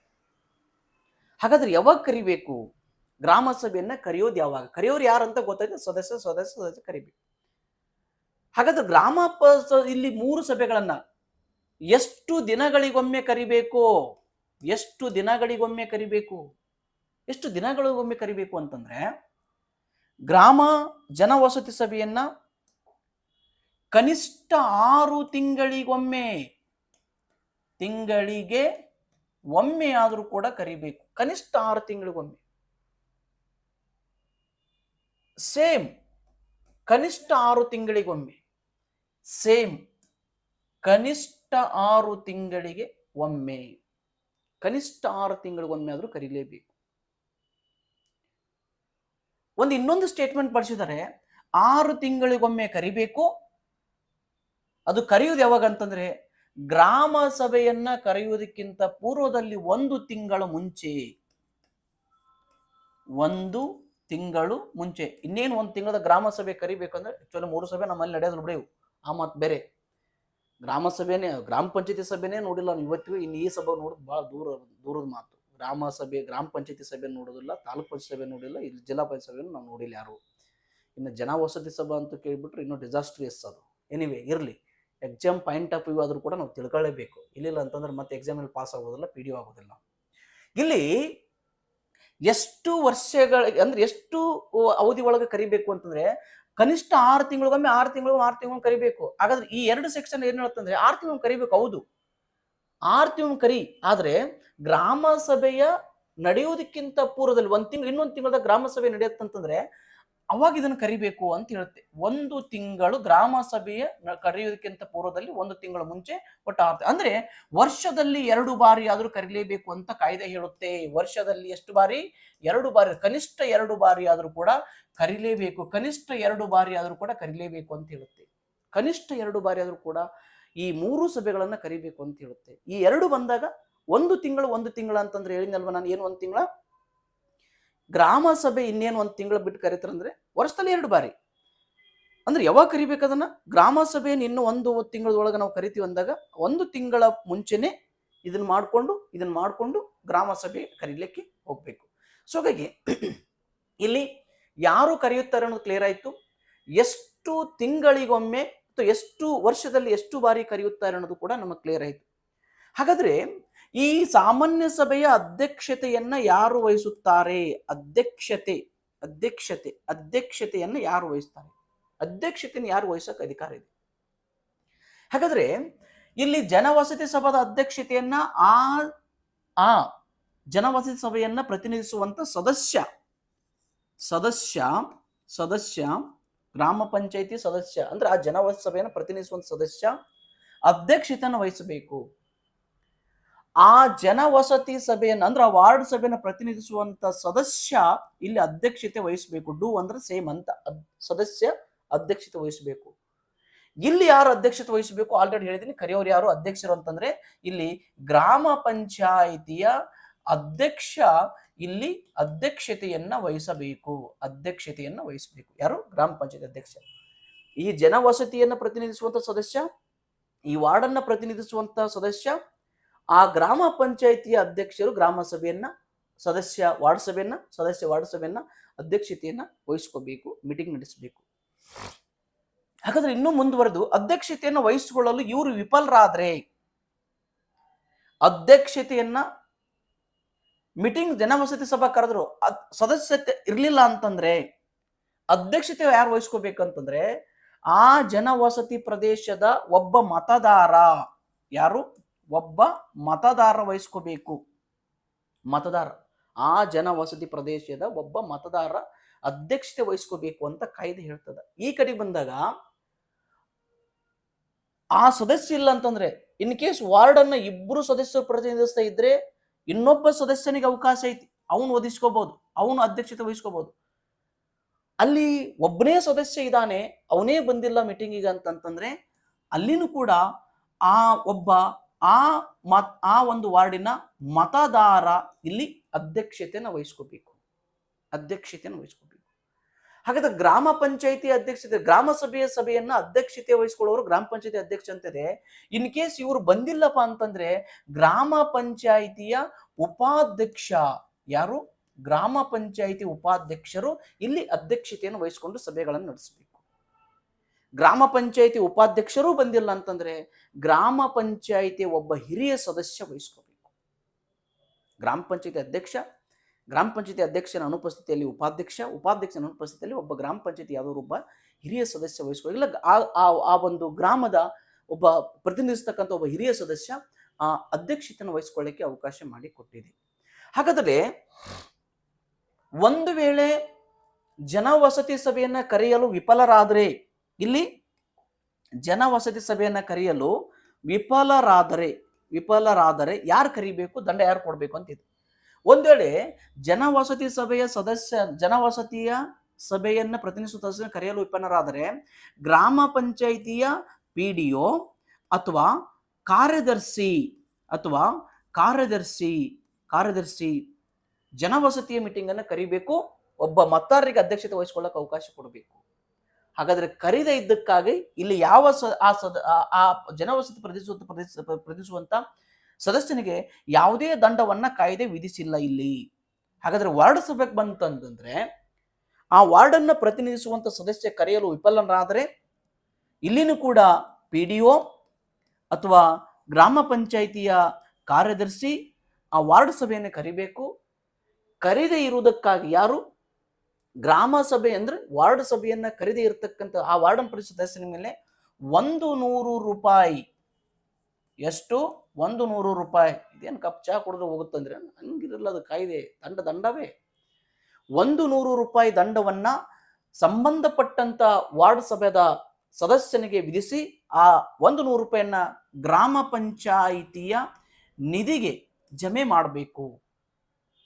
ಮತ್ತು ಅಲ್ಲಿ PDO ಅಥವಾ ಕಾರ್ಯದರ್ಶಿ ಆ ಮೀಟಿಂಗ್ ಅನ್ನು ಕರೆದಾಗ ಆ ವಾರ್ಡಿನ ಒಬ್ಬ ಮತದಾರ ಅಧ್ಯಕ್ಷತೆಯನ್ನು ವಹಿಸ್ಕೋಬೇಕು. ವಾರ್ಡಿನ ಒಬ್ಬ ಮತದಾರ ಅಧ್ಯಕ್ಷತೆಯನ್ನು ವಹಿಸ್ಕೋಬೇಕು. ಆ ಕಡೆಗೆ ಬಂದಾಗ ಗ್ರಾಮ ಸಭೆಯ ಅಧ್ಯಕ್ಷತೆಯನ್ನ ಗ್ರಾಮ ಪಂಚಾಯತಿ ಅಧ್ಯಕ್ಷ ಕರಿಬೇಕು ಅಂತಿದೆ. ಒಂದ್ ವೇಳೆ ಅವರು ಕರೆಯಲು ವಿಫಲರಾದರೆ ಗ್ರಾಮ ಪಂಚಾಯತಿ ಉಪಾಧ್ಯಕ್ಷ ಮೀಟಿಂಗ್ ಅನ್ನ ಕರಿಬೇಕು. ಗ್ರಾಮ ಪಂಚಾಯತಿ ಉಪಾಧ್ಯಕ್ಷ ಮೀಟಿಂಗ್ ಅನ್ನ ಕರೀಲಿಕ್ಕೆ ಅವಕಾಶ ಇದೆ. ಕರೀದೇ ಇರುವುದಕ್ಕಾಗಿ ಗ್ರಾಮ ಪಂಚಾಯಿತಿ ಅಧ್ಯಕ್ಷ ಯಾವ ಸಂದರ್ಭದಲ್ಲಿ ಗ್ರಾಮ ಸಭೆ ಮೀಟಿಂಗ್ ಅನ್ನು ಕರೀಬೇಕಾಗಿತ್ತೋ ಕರೆಯಲು ವಿಫಲನಾದಾಗ ಅಂತ ಅಧ್ಯಕ್ಷನಿಗೆ 1,000 ರೂಪಾಯಿ ದಂಡವನ್ನ ವಿಧಿಸಲಿಕ್ಕೆ ಕಾಯ್ದೆ ಅವಕಾಶ ಕೊಟ್ಟಿದೆ. ಎಷ್ಟು? 1,000 ರೂಪಾಯಿ ಅಮೌಂಟ್ ಅನ್ನ ಅವ್ರ ಮೇಲೆ ವಿಧಿಸಲಿಕ್ಕೆ ಅಧಿಕಾರ ಕೊಟ್ಟಿದೆ. 1,000 ರೂಪಾಯಿ. ಆ 1,000 ರೂಪಾಯಿ ದಂಡವನ್ನ ವಿಧಿಸಿ ಅದನ್ನು ಕೂಡ ಗ್ರಾಮ ಪಂಚಾಯಿತಿ ನಿಧಿಗೆ ಜಮಾ ಮಾಡಬೇಕು ಅಂತ ಕಾಯ್ದೆ ಹೇಳಿ ಜಮಾ ಮಾಡಬೇಕು. ಹಾಗಾದ್ರೆ ಒಂದು ಗೊತ್ತಾಯ್ತು, ಸಾಮಾನ್ಯ ಸಭೆ ಬಗ್ಗೆ ನಾನು ಮಾತಾಡ್ತಾ ಇದ್ದೀನಿ. ಸಾಮಾನ್ಯ ಸಭೆ ಇಲ್ಲಿ ಯಾರು ಕರಿಬೇಕು, ಎಷ್ಟು ದಿನದೊಳಗೆ ಕರಿಬೇಕು, ಅಧ್ಯಕ್ಷತೆಯನ್ನು ಯಾರು ವಹಿಸಬೇಕು, ಅದನ್ನು ಕರೆಯಲು ವಿಫಲರಾದಾಗ ಯಾರು ಕರಿಬೇಕು, ಎಲ್ಲೆಲ್ಲಿ ದಂಡ ಕೊಡಬೇಕು ಅನ್ನೋದು ನಾವು ನೋಡಿದ್ವಿ. ಹಾಗಾದ್ರೆ ಮುಂದುವರಿದು ಇದರಲ್ಲಿ ಯಾರು ಭಾಗವಹಿಸಬೇಕು, ಇದರಲ್ಲಿ ಎಷ್ಟು ಪ್ರಮಾಣದ ಕೋರಂ, ನಾವು ಕೋರಂ ಅಂತ ಕರಿತೀವಿ. ಕೋರಂ ಅಂದ್ರೆ ಕನಿಷ್ಠ ಹಾಜರಾತಿ. ಈಗ ಈಗ 3-4 ಜನ ಸೇರಿ ಒಂದು ಜನಸಭೆ ಮಾಡಕ್ ಆಗೋದಲ್ಲ, ಒಂದು 5 ಜನ ಸೇರಿ ವಾರ್ಡ್ ಸಭೆ ಮಾಡಕ್ ಆಗೋದಲ್ಲ. ಕನಿಷ್ಠ ಕಾಯ್ದೆ ಒಂದು ಕೋರಂ ನಿಗದಿಪಡಿಸಿದೆ. ಕೋರಂ ಅಂದ್ರೆ ಕನಿಷ್ಠ ಇಷ್ಟು ಜನ ಹಾಜರಿದ್ದಾಗ ಮಾತ್ರ ಸಭೆ ನಡೆಸಬೇಕು, ಇಲ್ಲೊಂದು ಸಭೆ ಮುಂದೂಡಬೇಕು ಅಂತ ಹೇಳುತ್ತೆ. ಹಾಗಾದ್ರೆ ಎಷ್ಟು ಸದಸ್ಯರು ಇರಬೇಕು? ಕೋರಂ ಅಂತಂದ್ರೆ ನಾವು ಕನಿಷ್ಠ ಹಾಜರಾತಿ ಅಂತ ನಾವು ಕರಿತೀವಿ. ಹಾಗಾದ್ರೆ ಕನಿಷ್ಠ ಹಾಜರಾತಿ ಬಗ್ಗೆ ಎಷ್ಟು ಗೊತ್ತುಪಡಿಸಿದೆ ಅಂತಂದ್ರೆ, ಆ ಜನವಸತಿ ಪ್ರದೇಶದ ಒಟ್ಟು ಜನಸಂಖ್ಯೆಯಲ್ಲಿ, ಒಟ್ಟು ಮತದಾರರಲ್ಲಿ 1/5 ಅಥವಾ ಕನಿಷ್ಠ 20 ಜನರು. ಇದರಲ್ಲಿ ಯಾವುದು ಕಡಿಮೆ? ಅದು ಕನಿಷ್ಠ 20 ಜನ ಬರಬಹುದು, ಇಲ್ಲ ಅಲ್ಲಿರ್ತಕ್ಕಂಥ ಒಟ್ಟು ಮತದಾರರ ಸಂಖ್ಯೆ ಟೋಟಲ್ ಏನಿದೆ ಆ ಮತದಾರರ ಸಂಖ್ಯೆಯಲ್ಲಿ 1/5 ಆದ್ರೂ ಬರ್ಬೋದು. ಯಾವುದು ಕಡಿಮೆ ಅದು. ಇದು ಕನಿಷ್ಠ ಇಷ್ಟಿದ್ದಾಗ ಮಾತ್ರ ಮೀಟಿಂಗ್ ನಡೀಬೇಕು. ಇಲ್ಲಿನೂ ಕೂಡ 1/5 ಅಥವಾ ಕನಿಷ್ಠ 20 ಜನ, ಇದರಲ್ಲಿ ಯಾವುದು ಕಡಿಮೆ ಅದು. ಬಟ್ ಆ ಕಡೆ ಗ್ರಾಮ ಸಭೆ ಬಂದಾಗ ಲಿಸನ್ ಮಾಡಿ, 1/10 ಅಥವಾ ಕನಿಷ್ಠ 100 ಜನ. ನೋಡಿ, ನಾಡು ಯಾವ ರೀತಿ ಎಕ್ಸಾಮಿಗೆ ನಮಗೆ ಕೇಳಿದ್ರು ಕೂಡ we have to write it. No, ಇಲ್ಲಿ 1/5 ಅಥವಾ 20 ಜನ, 1/5 ಅಥವಾ 20 ಜನ, ಇಲ್ಲಿ 1/10 ಅಥವಾ 100 ಜನ ಕನಿಷ್ಠವಾಗಿ ಹಾಜರಿದ್ದಾಗ ಮಾತ್ರ ಆ ಸಭೆಗಳು ನಡೀಬೇಕು. ಒಂದು ವೇಳೆ ಇಷ್ಟು ಸದಸ್ಯರು ಬರದೇ ಇದ್ದಾಗ ಸಭೆಯನ್ನ ಮುಂದೂಡಬೇಕು. ಮುಂದೂಡಿದ ಸಭೆಗೆ ಕೋರಮ್ಮಿನ ಅಗತ್ಯತೆ ಇಲ್ಲ, ಸಭೆ ನಡೆಸಬೇಕು. ಮುಂದೂಡಿದ ಸಭೆಗೆ ಈಗ 20 ಜನನು ಕನಿಷ್ಠ ಬಂದಿಲ್ಲಪ್ಪ, ಒಂದು 15 ಜನ ಬಂದಿದ್ದಾರೆ, 20 ಜನನು ಬಂದಿಲ್ಲ, ಕನಿಷ್ಠ 15 ಜನ ಬಂದಿದ್ದಾರೆ, ಸಭೆ ನಡೆಸೋಕ್ಕಾಗಲ್ಲ, ಮುಂದೂಡಬೇಕು. ಮುಂದೆ ನಾಳಿಗಾರ ಓಡ್ಬೋದು, ನಾಡಕರ ಓಡ್ಬೋದು, ಇಲ್ಲಿ ಇನ್ನೊಂದು ತಾಸಿಗಾರ ಓಡ್ಬೋದು, ನಿಮಗೆ ಬಿಟ್ಟಿರತಕ್ಕಂಥ ವಿಚಾರ ಅಂತ ಕಾಯ್ದೆ ಹೇಳ್ತದೆ. ಮುಂದೂಡಿದ ಸಭೆ, ಒಳ್ಳೆ ಸಭೆ ಕರೆದಾಗ ಬರಲಿಲ್ಲ ಅಂದ್ರೆ ತೊಂದರೆ ಇಲ್ಲ, ಸಭೆ ನಡೆಸಬೇಕು. ಈ ಕಡೆನೂ ಕೂಡ ಅದನ್ನು ಹೇಳುತ್ತೆ, ಮುಂದೂಡಬೇಕು ಸಭೆಯನ್ನ. ಇಷ್ಟು ಸದಸ್ಯರು ಬರ್ದಾಗ ಸಭೆಯನ್ನ ಮುಂದೂಡಬೇಕು. ಮುಂದೂಡಿದ ಸಭೆಗೆ ಕೋರಮ್ಮಿನ ಅಗತ್ಯತೆ ಇಲ್ಲ, ಎಷ್ಟು ಸದಸ್ಯರು ಬರ್ತಾರೋ ಸಭೆ ಮಾಡಬೇಕು. ಬಟ್ ಆ ಕಡೆಗೆ ಬಂದಾಗ ಅಧ್ಯಕ್ಷತೆ ವಹಿಸಿದಂತ ವ್ಯಕ್ತಿ 30 ನಿಮಿಷ ಕಾಯಬೇಕು. ಕೋರಂ ಇಲ್ಲ ಅಂತ 30 ನಿಮಿಷ ಕಾಯ್ಬೇಕು. ಆ 30 ನಿಮಿಷದ ಒಳಗೂ ಕೂಡ ಸದಸ್ಯರು ಆ ಏನು ಕಾಯ್ದೆ ನಿಗದಿಪಡಿಸಿದ ಸದಸ್ಯರು ಬರದೇ ಇದ್ರೆ ರಜಾ ದಿನ ಅಲ್ಲದ ಮುಂದಿನ ದಿನಕ್ಕೆ ಸಭೆಯನ್ನ ಮುಂದೂಡಬೇಕು. ನಾಳೆ ಸಂಡೇ, ನಾಳೆ ಹಾಕಕ್ ಬರಲ್ಲ, ನಾಳೆ ಸೋಮವಾರ, ರಜಾ ದಿನ ಅಲ್ಲದ ಮುಂದಿನ ದಿನಾಂಕಕ್ಕೆ ಸಭೆಯನ್ನು ನಿಗದಿಪಡಿಸಿ ಮತ್ತೊಮ್ಮೆ ಸಭೆಯನ್ನು ಕರಿಬೇಕು. ಆ ರೀತಿ ಕರೆದಾಗ ಆ ಸಭೆಗೂ ಕೂಡ ಕೋರಮ್ಮಿನ ಅಗತ್ಯತೆ ಇಲ್ಲ. Getting the point. ಇಲ್ಲಿ 30 ನಿಮಿಷ ಕಾಯ್ಬೇಕಂತ ಮುಂದೂಡಿದ ಯಾವಾಗ ಮುಂದೂಡ್ತಾರೆ, ಮುಂದೂಡಿದ ಸಭೆಗೆ ಕೋರಮ್ಮಿನ ಅಗತ್ಯತೆ ಇಲ್ಲ. ಅಲ್ಲಿ ಕೂಡ ಕೋರಮ್ಮಿನ ಅಗತ್ಯತೆ ಇಲ್ಲ ಮುಂದೂಡಿದ ಸಭೆಗೆ. ಆದ್ರೂ ಕಾಯ್ದೆ ಎಕ್ಸ್ಪ್ಲೇನ್ ಮಾಡಿ ಏನಾಗ್ತದ, 30 ನಿಮಿಷ ವೇಟ್ ಮಾಡ್ಬೇಕು, ಅಧ್ಯಕ್ಷತೆ ವಹಿಸ್ತಾವು 30 ಮಿನಿಟ್ಸ್ ವೇಟ್ ಮಾಡಬೇಕು. ಆ 30 ಮಿನಿಟ್ಸ್ ವೇಟ್ ಮಾಡಿದ್ರೂ ಕೂಡ ಅಲ್ಲಿ ಗ್ರಾಮ ಸಭಾದ ಮೀಟಿಂಗಿಗೆ ನಿಗದಿಪಡಿಸಿದ ಸದಸ್ಯರು ಬರಲಿಲ್ಲ, ಜಾಯಿನ್ ಆಗ್ಲಿಲ್ಲ ಅಂತಂದ್ರೆ ರಜಾ ದಿನ ಅಲ್ಲದ ಮುಂದಿನ ದಿನಕ್ಕೆ ಸಭೆಯನ್ನು ಮುಂದೂಡಬೇಕು. ಆ ಮುಂದೂಡಿದ ಸಭೆಗೆ ಕೋರಮ್ಮಿನ ಅಗತ್ಯತೆ ಇಲ್ಲ. I hope you understood these things. ಹಾಗಾದ್ರೆ ಈ ಸದಸ್ಯರಲ್ಲಿ ಯಾರ್ಯಾರು ಎಷ್ಟು ಜನ ಭಾಗವಹಿಸಬೇಕು ಅಂತ ಹೇಳುತ್ತೆ ಕಾಯ್ದೆ. ಈ ಒಟ್ಟು ಕೋರಮ್ಮಿನಲ್ಲಿ ಕನಿಷ್ಠ 30% ಕನಿಷ್ಠ 30ರಷ್ಟು ಮಹಿಳೆಯರು ಇರಬೇಕು ಅಂತ ಹೇಳುತ್ತೆ. ಮಹಿಳೆಯರು 30%.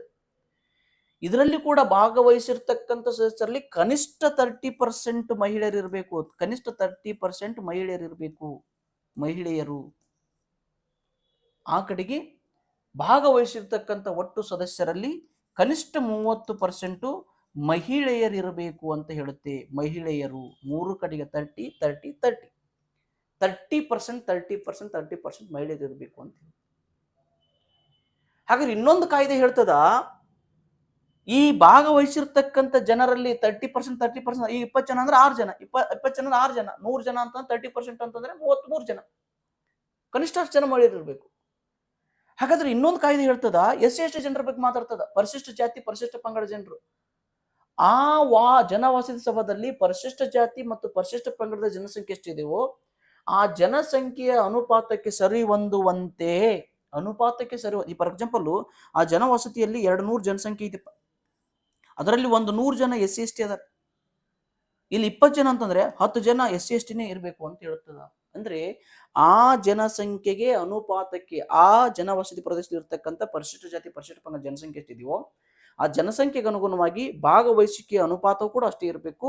ಸೇಮ್ ಇನ್ ಜನವಸಭಾ, ಸೇಮ್ ಇನ್ ವಾರ್ಡ್ ಸಭಾ, ಸೇಮ್ ಇನ್ ಗ್ರಾಮ ಸಭಾ, ಮೂರು ಕಡೆಗೂ ಅದು ಸೇಮ್ ಸ್ಟೇಟ್ಮೆಂಟ್ ಅನ್ನ ಹೇಳ್ತದ. ಹಾಗಾದ್ರೆ ಒಂದು ಆ್ಯಡ್ ಮಾಡ್ಬೇಕು ನಾವಿಲ್ಲಿ ಗ್ರಾಮ ಸಭೆಗೆ, ಒಂದು ಎಡಿಷನ್ ಮಾಡ್ತೀನಿ ಗ್ರಾಮ ಸಭೆಗೆ ಒಂದು ಎಡಿಷನ್ ಇಲ್ಲಂತ ಹೇಳ್ತಿಲ್ಲ. ಕೋರಂ ಏನು, ಸಭೆಯನ್ನ ಮುಂದೂಡುದು ಯಾವಾಗ, ಮುಂದೂಡಿದ ಸಭೆ ಕೋರಂ ಅಗತ್ಯತಿಲ್ಲ, ಸೇಮ್ ಸೇಮ್ ಸೇಮ್ ಸೇಮ್, ಮೈಡೆ 30%, 30 ಎರಡು ಕಡೆ ಸೇಮ್. ಇಲ್ಲಿ SC ST ಅನುಪಾತಕ್ಕೆ ಸರಿ ಹೊಂದುವಂತೆ, SC ST ಜನಸಂಖ್ಯೆ ಅನುಪಾತಕ್ಕೆ ಸರಿ ಹೊಂದುವಂತೆ, ಅಲ್ಲಿ ಮೂರು ಸೇಮ್ ಹೇಳಿದೆ. ಒಂದು ನಾನು ವ್ಯಾಲ್ಯೂ ಎಡಿಷನ್ ಮಾಡ್ತೀನಿ ಅಲ್ಲಿ, ಎದಕ್ಕೆ, ಗ್ರಾಮ ಸಭೆಯಲ್ಲಿ ಒಟ್ಟು ಹಾಜರು ಸದಸ್ಯರಲ್ಲಿ ಪ್ರತಿ ವಾರ್ಡದಿಂದ ಕನಿಷ್ಠ 10 ಸದಸ್ಯರಾದ್ರೂ ಬರಬೇಕು ಅಂತ ಹೇಳುತ್ತೆ. ಈ 100 ಸದಸ್ಯರು ಅದರಲ್ಲ, ಪ್ರತಿ ವಾರ್ಡ್ ಅದಾವ, ಒಂದು ಗ್ರಾಮ ಸಭೆ, ಈ ಗ್ರಾಮದಲ್ಲಿ 3 ವಾರ್ಡ್ ಅದಾವ. ಈಗ 2 ವಾರ್ಡ್ನವ್ರು ಬಂದ್ರು, ಇನ್ನೊಂದು ವಾರ್ಡ್ನವ್ರು ಒಟ್ಟ ಬಂದೇ ಇಲ್ಲ ಅಂತ ಅವ್ರು ಬರಲೇ ಇಲ್ಲ ಅಂತ ಹಂಗೆ ಬಿಡಂಗಿಲ್ಲ. ಕಾಯ್ದೆ ಹೇಳ್ತದ ಪ್ರತಿ ವಾರ್ಡ್ನಿಂದ ಕನಿಷ್ಠ 10 ಜನ ಸದಸ್ಯರು ಬರಬೇಕು.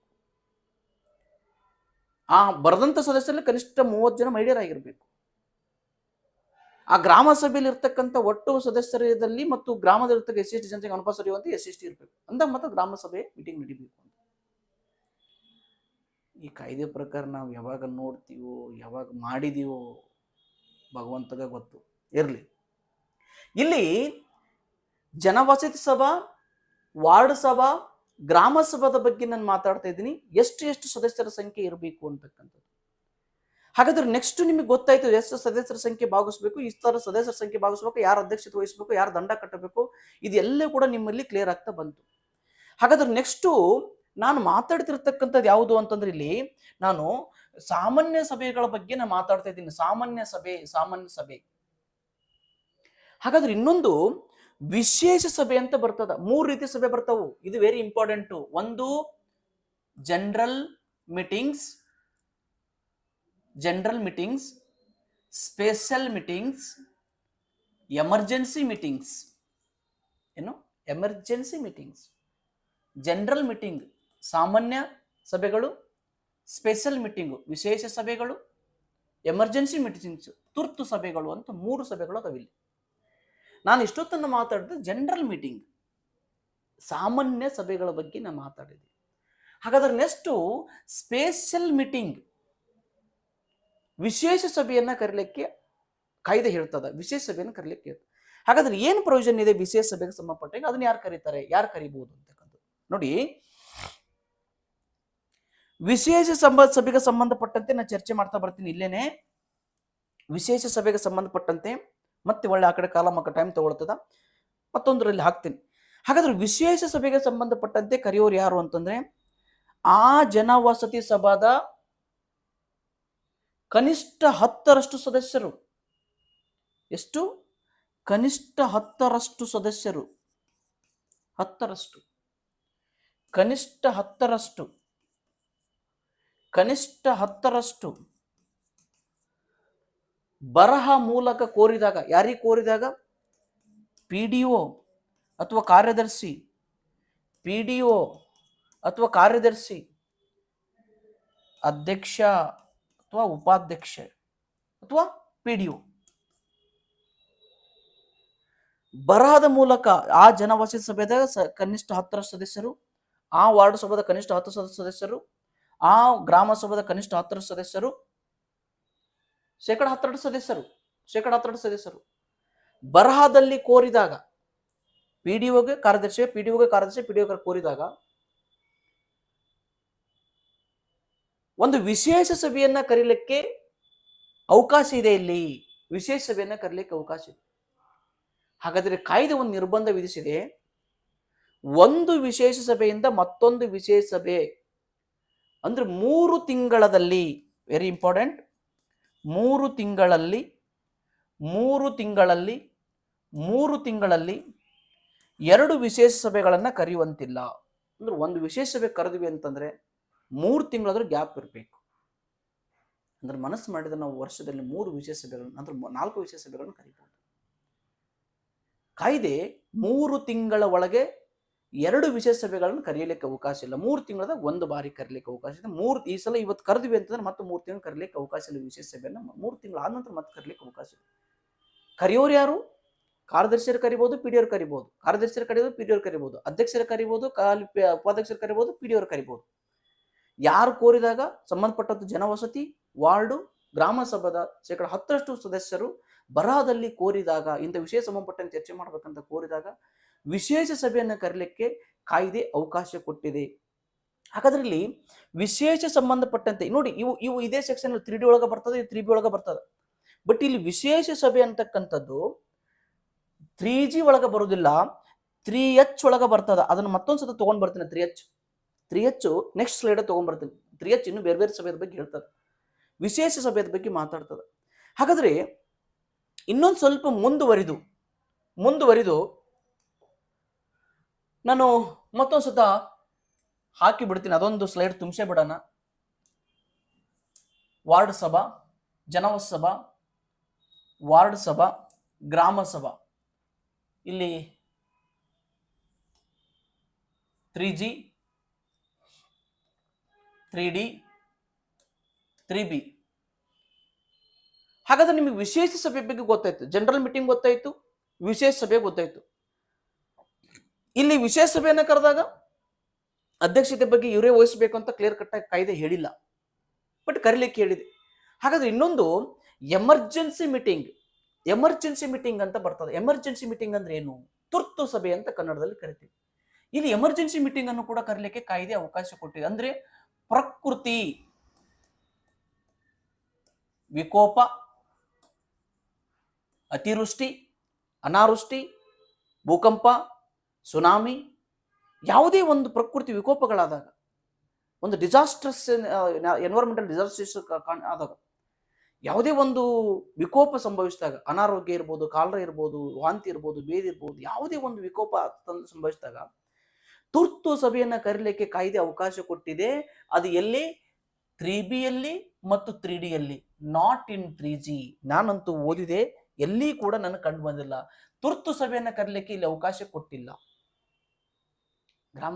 ಗ್ರಾಮ ಇದರಲ್ಲಿ ತುರ್ತು ಸಭೆಯನ್ನ 3G ತುರ್ತು ಸಭೆ ಬಗ್ಗೆ ಮಾತಾಡಿಲ್ಲ. 3D 3B ಜನವಸತಿ ಸಭೆದ ತುರ್ತು ಸಭೆ, ವಾರ್ಡ್ ಸಭೆದ ತುರ್ತು ಸಭೆ ಬಗ್ಗೆ ಕಾಯ್ದೆ ಮಾತಾಡ್ತದೆ. ಹಾಗಾದ್ರೆ ಪ್ರಕೃತಿ ವಿಕೋಪ ಆದಂತಂದ್ರೆ ಎರಡು ಕಡೆಗೂ, ಪ್ರಕೃತಿ ವಿಕೋಪ ಆದಾಗ, ಇಲ್ಲ ಯಾವುದೇ ಅತಿವೃಷ್ಟಿ ಆದಾಗ, ಅನಾವೃಷ್ಟಿ ಆದಾಗ, ನೆರೆಹಾವಳಿ ಆದಾಗ, ಭೂಕಂಪ ಆದಾಗ, ಸುನಾಮಿ ಆದಾಗ, ಇಲ್ಲ ಯಾವುದೇ ಒಂದು ರೋಗದ ವಾತಾವರಣ, ಒಂದು ಉಲ್ಬಣದ ಸ್ಥಿತಿಗತಿಗಳು ನಿರ್ಮಾಣದ ಸಂದರ್ಭದಲ್ಲಿ ಇಮಿಡಿಯೇಟ್ ಜನವಸತಿ ಸಭೆಯ ತುರ್ತು ಸಭೆಯನ್ನು, ಇಲ್ಲ ವಾರ್ಡ್ ಸಭೆಯ ತುರ್ತು ಸಭೆಯನ್ನು ಕರೀಲಿಕ್ಕೆ ಇಲ್ಲಿ ಕಾಯ್ದೆ ಅಗತ್ಯತೆ ಪಡಿಸದ. ಹಾಗಾದ್ರೆ ಆ ತುರ್ತು ಮೀಟಿಂಗ್ ಅನ್ನ ಕರೆಯೋರು ಯಾರಪ್ಪ ಅಂತಂತಂದ್ರೆ, ತುರ್ತು ಮೀಟಿಂಗ್ ಅನ್ನ ಕರೆಯೋರು ಯಾರು ಅಂತಂದ್ರೆ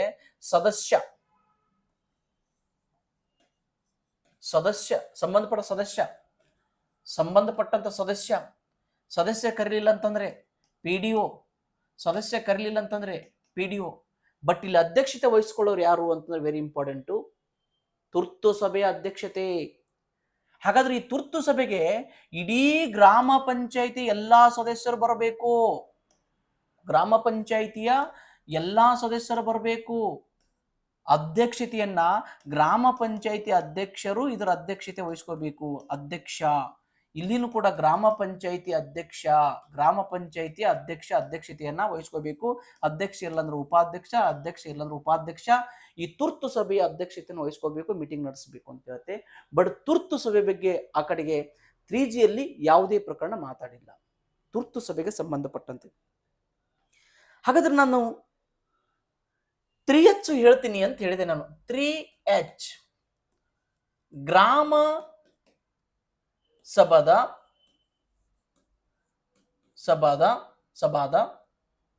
ವಿಶೇಷ ಸಭೆಗಳು ಬಗ್ಗೆ ಮಾತಾಡುತ್ತಿದ್ದೆ. ಆಲ್ರೆಡಿ ನಾನು ವಿಶೇಷ ಸಭೆ ಬಗ್ಗೆ ಹೇಳಿದೆ, ಅಲ್ಲಿ ಕೂಡ ಯಾರು ಕರಿಬೇಕು, ಎಷ್ಟು ಸಂಖ್ಯೆ ಕರಿಬೇಕು ಅಂತ ಹೇಳಿದೆ. ಹಾಗಾದ್ರೆ ಇಲ್ಲಿ ಗ್ರಾಮ ಪಂಚಾಯಿತಿ ಅಧ್ಯಕ್ಷನು ಇದು ಕಾಯ್ದೆ 3H ಹೇಳ್ತದ. 3H ಪ್ರಕರಣ 3H ಹೇಳ್ತದ. ಗ್ರಾಮ ಪಂಚಾಯಿತಿಯ ಅಧ್ಯಕ್ಷ ತಾನು ಯೋಚಿಸಿದಾಗ ಅಲ್ಲ, ತಾನು ಯೋಚಿಸಿದಾಗಲ್ಲ, ಬೇರೆ ಬೇರೆ ಸಭೆಗಳನ್ನು ಕರೀಲಿಕ್ಕೆ ಅವ್ರಿಗೆ ಅಧಿಕಾರ ಇದೆ. ಪರಿಶಿಷ್ಟ ಜಾತಿ ಮತ್ತು ಪರಿಶಿಷ್ಟ ವರ್ಗಗಳ ಕಲ್ಯಾಣ ಮತ್ತು ಅವರ ಒಂದು ಏಳಿಗೆ, ಅವ್ರ ಮೇಲೆ ನಡೀತಕ್ಕಂಥ ದೌರ್ಜನ್ಯಗಳು, ಸಬಲೀಕರಣ ಸಂಬಂಧಪಟ್ಟಂಗೆ, ಮಹಿಳೆಯರ ಮೇಲೆ ಆಗ್ತಕ್ಕಂಥ ದೌರ್ಜನ್ಯ ಮತ್ತು ಸಬಲೀಕರಣಕ್ಕೆ ಸಂಬಂಧಪಟ್ಟಂಗೆ, ಇನ್ನು ಮಕ್ಕಳ ಮೇಲೆ ಗ್ರಾಮ ಸಭೆ, ಇಲ್ಲಿ ಪರಿಶಿಷ್ಟ ಜಾತಿ ಪರಿಶಿಷ್ಟ ಪಂಗಡದ ಗ್ರಾಮ ಸಭೆ, ಮಹಿಳೆಯರ ಗ್ರಾಮ ಸಭೆ, ಮಕ್ಕಳ ಗ್ರಾಮ ಸಭೆಯನ್ನ ತಾವು ಕರೀಲಿಕ್ಕೆ ಗ್ರಾಮ ಪಂಚಾಯತ್ ಅಧ್ಯಕ್ಷರಿಗೆ ಅಧಿಕಾರ ಕೊಟ್ಟಿದೆ. ಗ್ರಾಮ ಪಂಚಾಯತ್ ಅಧ್ಯಕ್ಷರು ಸಪರೇಟ್ ಮೀಟಿಂಗ್ಸ್ಗಳನ್ನು ಮಾಡಿ, ಸಪರೇಟ್ ಗ್ರಾಮ ಸಭೆಗಳನ್ನು ಮಾಡಿ, ಆ ಗ್ರಾಮದಲ್ಲಿ ಇರ್ತಕ್ಕಂಥ ಪರಿಶಿಷ್ಟ ಜಾತಿ ಪರಿಶಿಷ್ಟ ಪಂಗಡ, ಆ ಗ್ರಾಮದಲ್ಲಿ ಇರ್ತಕ್ಕಂಥ ಮಹಿಳೆಯರು, ಆ ಗ್ರಾಮದಲ್ಲಿ ಇರ್ತಕ್ಕಂಥ ಮಕ್ಕಳಿಗೆ ಸಂಬಂಧಪಟ್ಟಿರ್ತಕ್ಕಂಥ ಅವರ ಏಳಿಗೆ, ಕಲ್ಯಾಣ, ಶ್ರೇಯೋಭಿವೃದ್ಧಿ, ಪ್ರಗತಿಗಾಗಿ ಗ್ರಾಮ ಪಂಚಾಯತಿಯಲ್ಲಿ ಬರ್ತಕ್ಕಂಥ ಸ್ಕೀಮ್ಗಳು ಏನದ, ಯೋಜನೆಗಳದಾವ, ಅವ್ರ ಪರವಾಗಿ ಏನದ ಅದನ್ನು ಇಂಪ್ಲಿಮೆಂಟೇಷನ್ ಮಾಡೋ ಕುರಿತು ಮಾತಾಡಲಿಕ್ಕೆ ಆ ವಿಶೇಷ ಸಭೆಗಳನ್ನು ಕರೀಲಿಕ್ಕೆ ಅವ್ರಿಗೆ ಅಧಿಕಾರ ಇದೆ. ಇದು ಒಂದು ಕಾಯ್ದೆ ಹೇಳ್ತಕ್ಕಂಥದ್ದು. 3H ಅಲ್ಲಿ ಇನ್ನು 2 ಸಭೆಗಳು, ಆಲ್ರೆಡಿ ಒಂದು ವಿಶೇಷ ಸಭೆ ಮಾತಾಡಿದೆ, ಇದೊಂದು ಮಾತಾಡಿದೆ. ಇನ್ನೊಂದು ಏನು ಅಂತಂದ್ರೆ ಆಯವ್ಯಯ ಸಭಾ. ಈ ರೀತಿಯ ಸಭೆಗಳನ್ನು ನಾನು ಹೇಳಿದ್ದು SC ಮತ್ತು ST ಮಹಿಳೆಯರು ಮತ್ತು ಮಕ್ಕಳಿಗೆ ಸಂಬಂಧಪಟ್ಟಂತೆ ಸಭೆಗಳನ್ನು ಏರ್ಪಾಡು ಮಾಡಲಿಕ್ಕೆ ಅಧಿಕಾರ ಇದೆ. ಕನಿಷ್ಠ ವರ್ಷದಲ್ಲಿ 1 ಬಾರಿ ಆದರೂ ಕರಿಬೇಕು ಅಂತ ಹೇಳ್ತದೋ 3H. ವರ್ಷದಲ್ಲಿ ಈ ಪರಿಶಿಷ್ಟ ಜಾತಿ ಪರಿಶಿಷ್ಟ ಪಂಗಡ ಅಥವಾ ಮಹಿಳೆಯರು ಅಥವಾ ಮಕ್ಕಳಿಗೆ ಸಂಬಂಧಪಟ್ಟಂತೆ ವರ್ಷದಲ್ಲಿ 1 ಬಾರಿ ಆದರೂ ಕೂಡ ಸಭೆಗಳನ್ನು ಮಾಡಬೇಕು. ಅವ್ರ ನೇತೃತ್ವದಲ್ಲಿ ಅದರ ಅಧ್ಯಕ್ಷತೆ ಅವ್ರು ವಹಿಸ್ಕೋಬೇಕು. ಅಲ್ಲಿ ಏನು ಸಮಸ್ಯೆಗಳು ಬರ್ತಾವೆ ಪರಿಗಣನೆ ತಗೋಬೇಕು, ಗ್ರಾಮ ಪಂಚಾಯತಿಗೆ ಅದನ್ನು ತಗೊಂಡು ಟರವಿನಲ್ಲಿ ಇಡಬೇಕು ಅಂತಕ್ಕಂಥದ್ದು. ಕನಿಷ್ಠ 1 ಬಾರಿ, ವರ್ಷದಲ್ಲಿ 1 ಬಾರಿ ಆದರೂ ಕರಿಬೇಕು ಅಂತ ಹೇಳುತ್ತೆ. ಇನ್ನೊಂದು 3H ಮಾತಾಡುತ್ತೆ ಆಯವ್ಯಯ ಸಭೆ. ಆಯವ್ಯಯ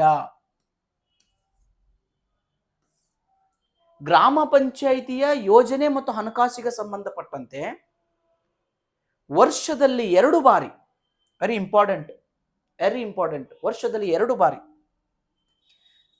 ಏಪ್ರಿಲ್ ಅಲ್ಲಿ 1 ಟೈಮ್, ಅಕ್ಟೋಬರ್ ಅಲ್ಲಿ 1 ಟೈಮ್, ವರ್ಷದಲ್ಲಿ 2 ಬಾರಿ, ಒಂದು ವರ್ಷದಲ್ಲಿ 2 ಬಾರಿ, ಏಪ್ರಿಲ್ ತಿಂಗಳು 1 ಟೈಮ್, ಅಕ್ಟೋಬರ್ ತಿಂಗಳು 1 ಟೈಮ್, ಗ್ರಾಮ ಪಂಚಾಯತಿ ಅಧ್ಯಕ್ಷ ಗ್ರಾಮ ಪಂಚಾಯಿತಿಯ ಯೋಜನೆ ಮತ್ತು ಹಣಕಾಸಿಗೆ ಸಂಬಂಧಪಟ್ಟಂತೆ 2 ಆಯವ್ಯಯದ ವಿಶೇಷ ಸಭೆಗಳನ್ನು ಕರೀಲಿಕ್ಕೆ ಅವ್ರಿಗೆ ಅಧಿಕಾರ ಕೊಟ್ಟಿದೆ. ಬಟ್ ತುರ್ತು ಸಭೆಗೆ ಅಧಿಕಾರ ಇಲ್ಲ ಅಂತ ಹೇಳಿದೆ. 3G ಅಲ್ಲಿ ಆಗಲಿ 3H ಆಗಲಿ ಸಾರಿ, ತುರ್ತು ಸಭೆ ಬಗ್ಗೆ ಮಾತಾಡೇ ಇಲ್ಲ. 3G ಯಲ್ಲೂ ಮಾತಾಡಿಲ್ಲ, 3H ಅಲ್ಲೂ ಮಾತಾಡಿಲ್ಲ. ಸಾಮಾನ್ಯ ಸಭೆ ಬಗ್ಗೆ ಮಾತಾಡಿದೆ, ವಿಶೇಷ ಸಭೆ ಬಗ್ಗೆ ಮಾತಾಡಿದೆ. ವಿಶೇಷ ಸಭೆಯಲ್ಲಿ ವಿಶೇಷವಾಗಿರ್ತಕ್ಕಂಥ ಬೇರೆ ಬೇರೆ ಸಭೆಗಳು, ಮಕ್ಕಳು, SC ST ಮತ್ತು ಆಯವ್ಯಯದ ಸಭೆ. SC ST ಮಹಿಳೆ ಮತ್ತು ಮಕ್ಕಳಿಗೆ ಸಂಬಂಧಪಟ್ಟ ಕನಿಷ್ಠ ವರ್ಷದಲ್ಲಿ 1 ಬಾರಿ, ಈ ಆಯವ್ಯಯ ಪಂಚಾಯಿತಿ ಹಣಕಾಸು ಮತ್ತು ಯೋಜನೆಗೆ ಸಂಬಂಧಪಟ್ಟಂತೆ ವರ್ಷದಲ್ಲಿ 2 ಬಾರಿ, ಏಪ್ರಿಲ್ ತಿಂಗಳು ಮತ್ತು ಅಕ್ಟೋಬರ್ ತಿಂಗಳ ವಿಶೇಷ ಆಯವ್ಯಯ ಸಭೆಯನ್ನು ಕರೀಲಿಕ್ಕೆ ಗ್ರಾಮ ಪಂಚಾಯಿತಿ ಕಾಯ್ದೆ ಒಳಗಡೆ 3H ಒಳಗಡೆ ಅವಕಾಶ ಮಾಡಿಕೊಟ್ಟಿದೆ. I hope you understand these all points. ನಾನು ಹೇಳ್ತಕ್ಕಂಥ ಪ್ರತಿಯೊಂದು ಪಾಯಿಂಟ್ ಕೂಡ ನಿಮಗೆ ಮನವರಿಕೆ ಆಗಿದೆ ಅಂತ ಅನ್ಕೊಂಡಿದ್ದೀನಿ. ನಾನಿಲ್ಲಿ 9 ಪ್ರಕರಣ ಮಾತಾಡಿದೆ. 3 ಗ್ರಾಮ ಸ್ವರಾಜ್ಯದ ಘಟಕಗಳು, 3A ಮತ್ತು 3B, 3A 3B ಜನವಸತಿ ಸಭಾ ಪ್ರಕಾರಗಳು, ಸಭೆಗಳು. ನೆಕ್ಸ್ಟು 3A 3B ಆಯಿತು. 3C 3D ವಾರ್ಡ್ ಸಭಾದ ಪ್ರಕಾರಗಳು, ಸಭೆಗಳು.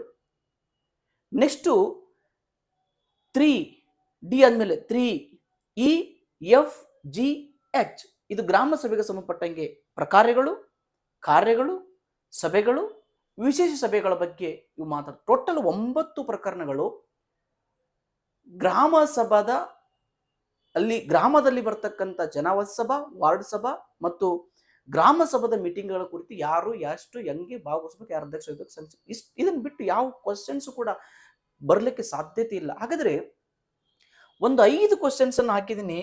ಕಮೆಂಟ್ ಅಲ್ಲಿ ನೀವು ಆನ್ಸರ್ಸ್ ಅನ್ನ ಹೇಳ್ತಾ ಬರಬೇಕು. ನನಗೆ ಕಮೆಂಟ್ ಅಲ್ಲಿ ಆನ್ಸರ್ಸ್ ಅನ್ನ ನೀವೇ ಆನ್ಸರ್ಸ್ ಅನ್ನ ಮಾಡ್ತಾ ಬನ್ನಿ. ಗ್ರಾಮ ಸ್ವರಾಜ್ಯದ ಘಟಕ ಅಥವಾ ಘಟಕಗಳು ಯಾವುದು ಅಥವಾ ಯಾವ್ಯಾವು ಅಂತಕ್ಕಂಥದ್ದು ಪ್ರಶ್ನೆ 1. ಇಲ್ಲಿ ಎ ಜನಸಭಾ, ವಾರ್ಡ್ ಸಭಾ, ಗ್ರಾಮ ಸಭಾ ಮತ್ತು ಮೇಲಿನ ಎಲ್ಲವೂ ಅಂತಕ್ಕಂಥದ್ದು ಆಪ್ಷನ್ ನೀವೇ ಚೂಸ್ ಮಾಡಿ. Next different question, difficult question ತಗೊಂಡ್ಬರ್ತೀನಿ. ಜಸ್ಟ್ ನಾನು ಸಿಂಪಲ್ ಕ್ವಶನ್ಸ್ ಅನ್ನು ಹಾಕಿದ್ದೀನಿ. ನೆಕ್ಸ್ಟ್ ಸ್ವಲ್ಪ ಡಿಫಿಕಲ್ಟ್ ಕ್ವಶನ್ ತಗೊಂಡ್ಬರ್ತೀನಿ. ವಾರ್ಡ್ ಸಭೆಯನ್ನು ಒಂದು ವರ್ಷದಲ್ಲಿ ಕನಿಷ್ಠ ಎಷ್ಟು ಬಾರಿ ಕರೆಯಬೇಕು? ವಾರ್ಡ್ ಸಭೆಯನ್ನು ಒಂದು ವರ್ಷದಲ್ಲಿ ಕನಿಷ್ಠ ಎಷ್ಟು ಬಾರಿ ಕರೆಯಬೇಕು? 2 ಬಾರಿ, 4 ಬಾರಿ, 3 ಬಾರಿ, 5 ಬಾರಿ? ಕಮೆಂಟ್ ಬಾಕ್ಸ್ ಅಲ್ಲಿ ತಿಳಿಸಿ. ನೆಕ್ಸ್ಟ್ ಗ್ರಾಮ ಸಭೆಯ ಕೋರಂ ಎಷ್ಟು? ಗ್ರಾಮ ಸಭೆಯ ಕೋರಂ, ಗ್ರಾಮ ಸಭೆಯ ಮೂರನೇದು 3G ಒಳಗೆ ಮಾತಾಡಿದೆ. ಗ್ರಾಮ ಸಭೆಯ ಕೋರಂ ಎಷ್ಟು? 1/10ರಷ್ಟು 100 ಜನ, 1/5ರಷ್ಟು 50 ಜನ, 1/10ರಷ್ಟು 50 ಜನ, 1/5ರಷ್ಟು 100 ಜನ ಸಂಖ್ಯೆ ಇರಬೇಕು ಅಂತಕ್ಕಂಥದ್ದು ಯಾವುದನ್ನೋದನ್ನ ಹೇಳಿ. ನೆಕ್ಸ್ಟ್ 4ನೇ ಪ್ರಶ್ನೆ, ಗ್ರಾಮ ಸಭೆಯನ್ನು ಕರೆಯಲು ಅಧ್ಯಕ್ಷನ ವಿಫಲನಾದರೆ ಗ್ರಾಮ ಪಂಚಾಯತ್ ಸಭೆಗೆ ಎಷ್ಟು ದಂಡವನ್ನು ಪಾವತಿಸಬೇಕು ಅಂತಕ್ಕಂಥದ್ದು? 100 ರೂಪಾಯಿ, 500 ರೂಪಾಯಿ, 750 ರೂಪಾಯಿ, 1000 ರೂಪಾಯಿ ದಂಡವನ್ನು ಗ್ರಾಮ ಪಂಚಾಯತ್ ನಿಧಿ ಪಾವತಿಸಬೇಕಂತಕ್ಕಂಥದ್ದು. ನೆಕ್ಸ್ಟ್ ಅಂಡ್ ಲಾಸ್ಟ್ ಪ್ರಶ್ನೆ, ಗ್ರಾಮ ಸಭಾದ ವಿಶೇಷ ಆಯವ್ಯಯ ಸಭೆಯನ್ನು ಯಾವಾಗ ಕರೆಯಬೇಕು ಅಂತಕ್ಕಂಥದ್ದು? ಜೂನ್, ಜುಲೈ, ಜನವರಿ, March, April, October, April, September ತಿಂಗಳು ಕರಿಬೇಕು ಅಂತಕ್ಕಂಥದ್ದು. ಹಾಗಾದ್ರೆ 5 ಪ್ರಶ್ನೆಗಳಿಗೆ ಕಮೆಂಟ್ ಬಾಕ್ಸ್ ಅಲ್ಲಿ ನಂಬರ್ ಅನ್ನು ಹಾಕಿ ಉತ್ತರವನ್ನ ತಿಳಿಸಿ. ನೆಕ್ಸ್ಟ್ ವೆರಿ ಇಂಪಾರ್ಟೆಂಟ್, ಗ್ರಾಮ ಪಂಚಾಯತಿ ಪ್ರದೇಶದ ಘೋಷಣೆ 4 ಮತ್ತು 5ನೇ ಪ್ರಕರಣ ತಗೊಂಡ್ಬರ್ತೀನಿ. ಇಲ್ಲಿ ಯಾರು ಗ್ರಾಮ ಪಂಚಾಯತಿ ಸಂಬಂಧಪಟ್ಟಂತೆ ನೀಟಾಗಿ ತಿಳ್ಕೊಳ್ತಾರೋ, ನೆಕ್ಸ್ಟ್ ತಾಲೂಕ್ ಪಂಚಾಯತಿ ಮತ್ತು ಜಿಲ್ಲಾ ಪಂಚಾಯತಿ ಭಾಳ ಈಸಿಯಾಗಿ ಕಂಪ್ಲೀಟ್ ನನ್ನ ತರಗತಿಗಳು ಮುಗಿದ ಮೇಲೆ ನಿಮಗೊಂದು ಫೀಲಿಂಗ್ ಬರ್ತದ. ನಾನು ಇದನ್ನು ಸರ್ ಹೇಳ್ದಂಗೆ 8ರಿಂದ 9 ಪೇಜಿಗೆ ಕನ್ವರ್ಟ್ ಮಾಡ್ಕೋಬಹುದು. ನಾವು ಸುಮ್ಮನೆ ಓದ್ತಾ ಇದ್ದೀವಿ, ಕಾಯ್ದೆಯನ್ನು ಅರ್ಥ ಆಗಲ್ಲ ಬಿಡಲ್ಲ, ಕಾಯ್ದೆಯ ಭಾಷೆ ಅರ್ಥ ಆಗಲ್ಲ ಬಿಡಲ್ಲ, ಸುಮ್ಮನೆ ಓದ್ತಾ ಇದ್ದೀವಿ. ಸೊ ಹಾಗಾಗಿ ಮತ್ತು ಹಂಗಂತೇಳಿ ನಾನು ಹೇಳುವಾಗ ಎಲ್ಲರೂ ಒಂದು ಸಣ್ಣ ಮಿಸ್ಟೇಕ್ ಆಗ್ಬೋದು ಅಂತ ನಾನು ಹೇಳಿದ್ದೀನಿ. ಯಾಕಂದರೆ ಭಾಳಷ್ಟು ಫ್ಯಾಕ್ಟು ಫಿಗರ್ಸ್ ತೆರೆಯೊಳಗಿರ್ತಾವೆ. ಒಂದು ಹೇಳುವಾಗ ಒಂದು ವುಮೆನ್ಸ್ ಎರರ್, ನಾವು ಅದು ಹೇಳ್ತಿಲ್ಲ, ಮಾನವನ ತಪ್ಪುಗಳು ಸಹಜವಾಗಿ ಆಗ್ತಕ್ಕಂಥದ್ದು. ಆದಾಗ ಅದನ್ನೇ ಹಿಡ್ಕೊಳ್ಳೋಂಗಿಲ್ಲ. ಇಲ್ಲೆಲ್ಲೋ ಎಲ್ಲೋ ಅದು ಬಾಯಿ ತಪ್ಪಿನಿಂದನೋ ಎಲ್ಲೋ ಕರೆಕ್ಟ್ ಬರೆದಿರ್ತೀವಿ, ಹೇಳುವ ಬಾಯಿ ತಪ್ಪಿ ಇರ್ತೀವಿ, ಇಲ್ಲ ತಪ್ಪು ಬರೆದಿರ್ತೀವಿ, ಬಾಯಿ ಒಳಗೆ ಕರೆಕ್ಟ್ ಹೇಳಿರ್ತೀವಿ. ಆ ರೀತಿ ಸಣ್ಣ ಪುಟ್ಟ ತಪ್ಪುಗಳು ಎಲ್ಲೋ ಒಂದು ಕಡೆ ಆಗ್ಬೋದು. ಬಟ್ ಮ್ಯಾಕ್ಸಿಮಮ್ ಈ ಕ್ಲಾಸ್ಗಳನ್ನ ಯಾರು ನೋಡ್ತಾ ಇರ್ತೀರಿ ಅದನ್ನು ನೀಟಾಗಿ ನೀವು ಕೂಡ ಒಂದು ರೈಟಿಂಗಲ್ಲಿ ಮಾಡ್ತಾ ಬನ್ನಿ. ನೆಕ್ಸ್ಟು ನಾನು ಗ್ರಾಮ ಪಂಚಾಯತ್ ಸಂಬಂಧಪಟ್ಟಂಗೆ ಪ್ರಕರಣಗಳನ್ನು ತೊಗೊಂಡು ಹೋಗ್ತೀನಿ. ಗ್ರಾಮ ಪಂಚಾಯತಿಯ ಸಂಪೂರ್ಣ ಪ್ರಕರಣಗಳನ್ನು ಎಲ್ಲಿ ಸಾಧ್ಯತೆ ಇದೆಯೋ ಅಲ್ಲಿ ಫಸ್ಟ್ ಗ್ರಾಮ ಪಂಚಾಯತಿ ಹ್ಯಾಂಡಲ್ ಮಾಡ್ತೀನಿ. ನೆಕ್ಸ್ಟ್ ಗ್ರಾಮ ಪಂಚಾಯತಿನ ಹ್ಯಾಂಡಲ್ ಮಾಡಿ ತಾಲೂಕ್ ಪಂಚಾಯತ್, ಜಿಲ್ಲಾ ಪಂಚಾಯತಿನ ಹ್ಯಾಂಡಲ್ ಮಾಡುವಾಗ ಗ್ರಾಮ ಪಂಚಾಯತಿಯಲ್ಲಿ ಹೇಳಿದ್ದೆ ಅಂತ ರಿಪಿಟೇಷನ್ ಮಾಡ್ತಾ ಬರ್ತೀನಿ. ಅಲ್ಲಿ 3 ಕಂಪೇರ್ ಮಾಡ್ದಂಗೆ ಆಗುತ್ತೆ. ಕೆಲವು ಕಾಯ್ದೆಯ ಕೆಲವು ಭಾಗದಲ್ಲಿ ನನ್ನ ಪುಸ್ತಕದಲ್ಲಿ ಅದೇ ರೀತಿ ಮಾಡಿದ್ದೀನಿ. ಎಲ್ಲೆಲ್ಲಿ 3 ಪಂಚಾಯತಿಗಳನ್ನು ಹೋಲಿಕೆ ಮಾಡಲಿಕ್ಕೆ ಸಾಧ್ಯತೆ ಇದೆಯೋ ಅಲ್ಲಿ 3 ಪಂಚಾಯತಿನ ಸಂಕ್ಷಿಪ್ತವಾಗಿ ಹೋಲಿಕೆ ಮಾಡಿ ಫ್ಯಾಕ್ಟ್ ಫಿಗರ್ಸ್ ಅನ್ನು ನಿಮಗೆ ಕೊಡ್ತಾ ಬರ್ತೀನಿ. ಪುಸ್ತಕದಲ್ಲಿ ನಾನು ಅದೇ ರೀತಿಯಾಗಿ ಅಂಶಗಳನ್ನು ಹಾಕಿದ್ದೀನಿ. ಒಂದ್ಸತ ಪುಸ್ತಕ ನೋಡಿ, ಒಂದು 5-10 ನಿಮಿಷ ನಿಂತ್ಕೊಂಡು ನೋಡಿ. ನಿಮಗೆ ಅದು ಇಷ್ಟ ಆಯಿತು ಅಂತಂದರೆ, ನಾವು ಅಮೌಂಟ್ ಏನು ಭಾಳಿಲ್ಲ, ತೊಗೊಂಡು ಓದಿ. ಅದು ಇಷ್ಟ ಆಗಲಿಲ್ಲ ಅಂದ್ರೆ ಮಾರ್ಕೆಟ್ನೊಳಗೆ ಇನ್ನೊಂದು ಯಾವ್ದು ಪುಸ್ತಕ ನಿಮಗೆ ಇಷ್ಟ ಆಗುತ್ತೋ ಆ ಪುಸ್ತಕವನ್ನು ತೆಗೆದುಕೊಂಡು ಒಟ್ಟಿನಲ್ಲಿ ಓದಿ ಸರ್ಕಾರಿ ನೌಕರಿಯನ್ನು ಪಡೀರಿ ಅಂತಕ್ಕಂಥದ್ದು ನನ್ನ ಆಶಯ. ಯಾವುದೇ ಕ್ಲಾಸನ್ನು ಸ್ಕಿಪ್ ಮಾಡಬೇಡಿ. ವಿಡಿಯೋ ಇಷ್ಟ ಆತಂದರೆ ಮತ್ತೊಬ್ಬ ಸ್ನೇಹಿತನಿಗೆ ಶೇರ್ ಮಾಡಿ, ಅವರು ಕೂಡ ನೋಡಲಿ. ನಿಮ್ಮ ಮಧ್ಯೆ ಒಂದು ಕಾಂಪಿಟೇಷನ್ ಬೆಳೀಲಿ. ಯಾಕಂದರೆ ನಾನು ಹೇಳಿದ್ದೀನಿ, ಮುಚ್ಚಿಟ್ಟ ಜ್ಞಾನ ಕೊಳೆಯುತ್ತದೆ, ಬಿಚ್ಚಿಟ್ಟ ಜ್ಞಾನ ಒಡೆಯುತ್ತದೆ. ಯಾಕಂದರೆ ಯಾವಾಗಲೂ ಕೂಡ ಜ್ಞಾನವನ್ನು ಬಿಚ್ಚಿಡಬೇಕು, ಇನ್ನೊಬ್ಬರ ಜೊತೆ ಹಂಚ್ಕೋಬೇಕು. ಅಂದಾಗ ಮಾತ್ರ ನಾವು ಇನ್ನೂ ಕೂಡ ದೊಡ್ಡ ಮಟ್ಟಕ್ಕೆ ಬೆಳಿತೀವಿ ಅಂತ ಹೇಳ್ತಾ ಇವತ್ತಿನ ಕ್ಲಾಸನ್ನು ಇಲ್ಲಿಗೆ ವೈಂಡ್ ಅಪ್ ಮಾಡ್ತಾ ಇದ್ದೀನಿ. ನಮಸ್ಕಾರ. ನೆಕ್ಸ್ಟ್ ಕ್ಲಾಸಲ್ಲಿ ನಾನು ಪ್ರಕರಣ 4 ಮತ್ತು 5 ಗ್ರಾಮ ಪಂಚಾಯಿತಿಯ ಪ್ರದೇಶದ ಒಂದು ಘೋಷಣೆ ಮತ್ತು ಗ್ರಾಮ ಪಂಚಾಯತಿ ಒಳಗ ಸದಸ್ಯರ ಆಯ್ಕೆ ಯಾವ ರೀತಿ ಆಗುತ್ತೆ ಅನ್ನೋದನ್ನು ನಾನು ಕಂಪ್ಲೀಟ್ ಒಂದು ಅನಾಲಿಸಿಸನ್ನು ನಾನು ಮಾಡ್ತೀನಿ. ಇಲ್ಲಿವರೆಗೂ ನೀವು ತಾಳ್ಮೆಯಿಂದ ನೋಡಿದ್ದಕ್ಕಾಗಿ ಎಲ್ಲರಿಗೂ ಹೃತ್ಪೂರ್ವಕ ಅಭಿನಂದನೆಗಳು. ನಮಸ್ಕಾರ.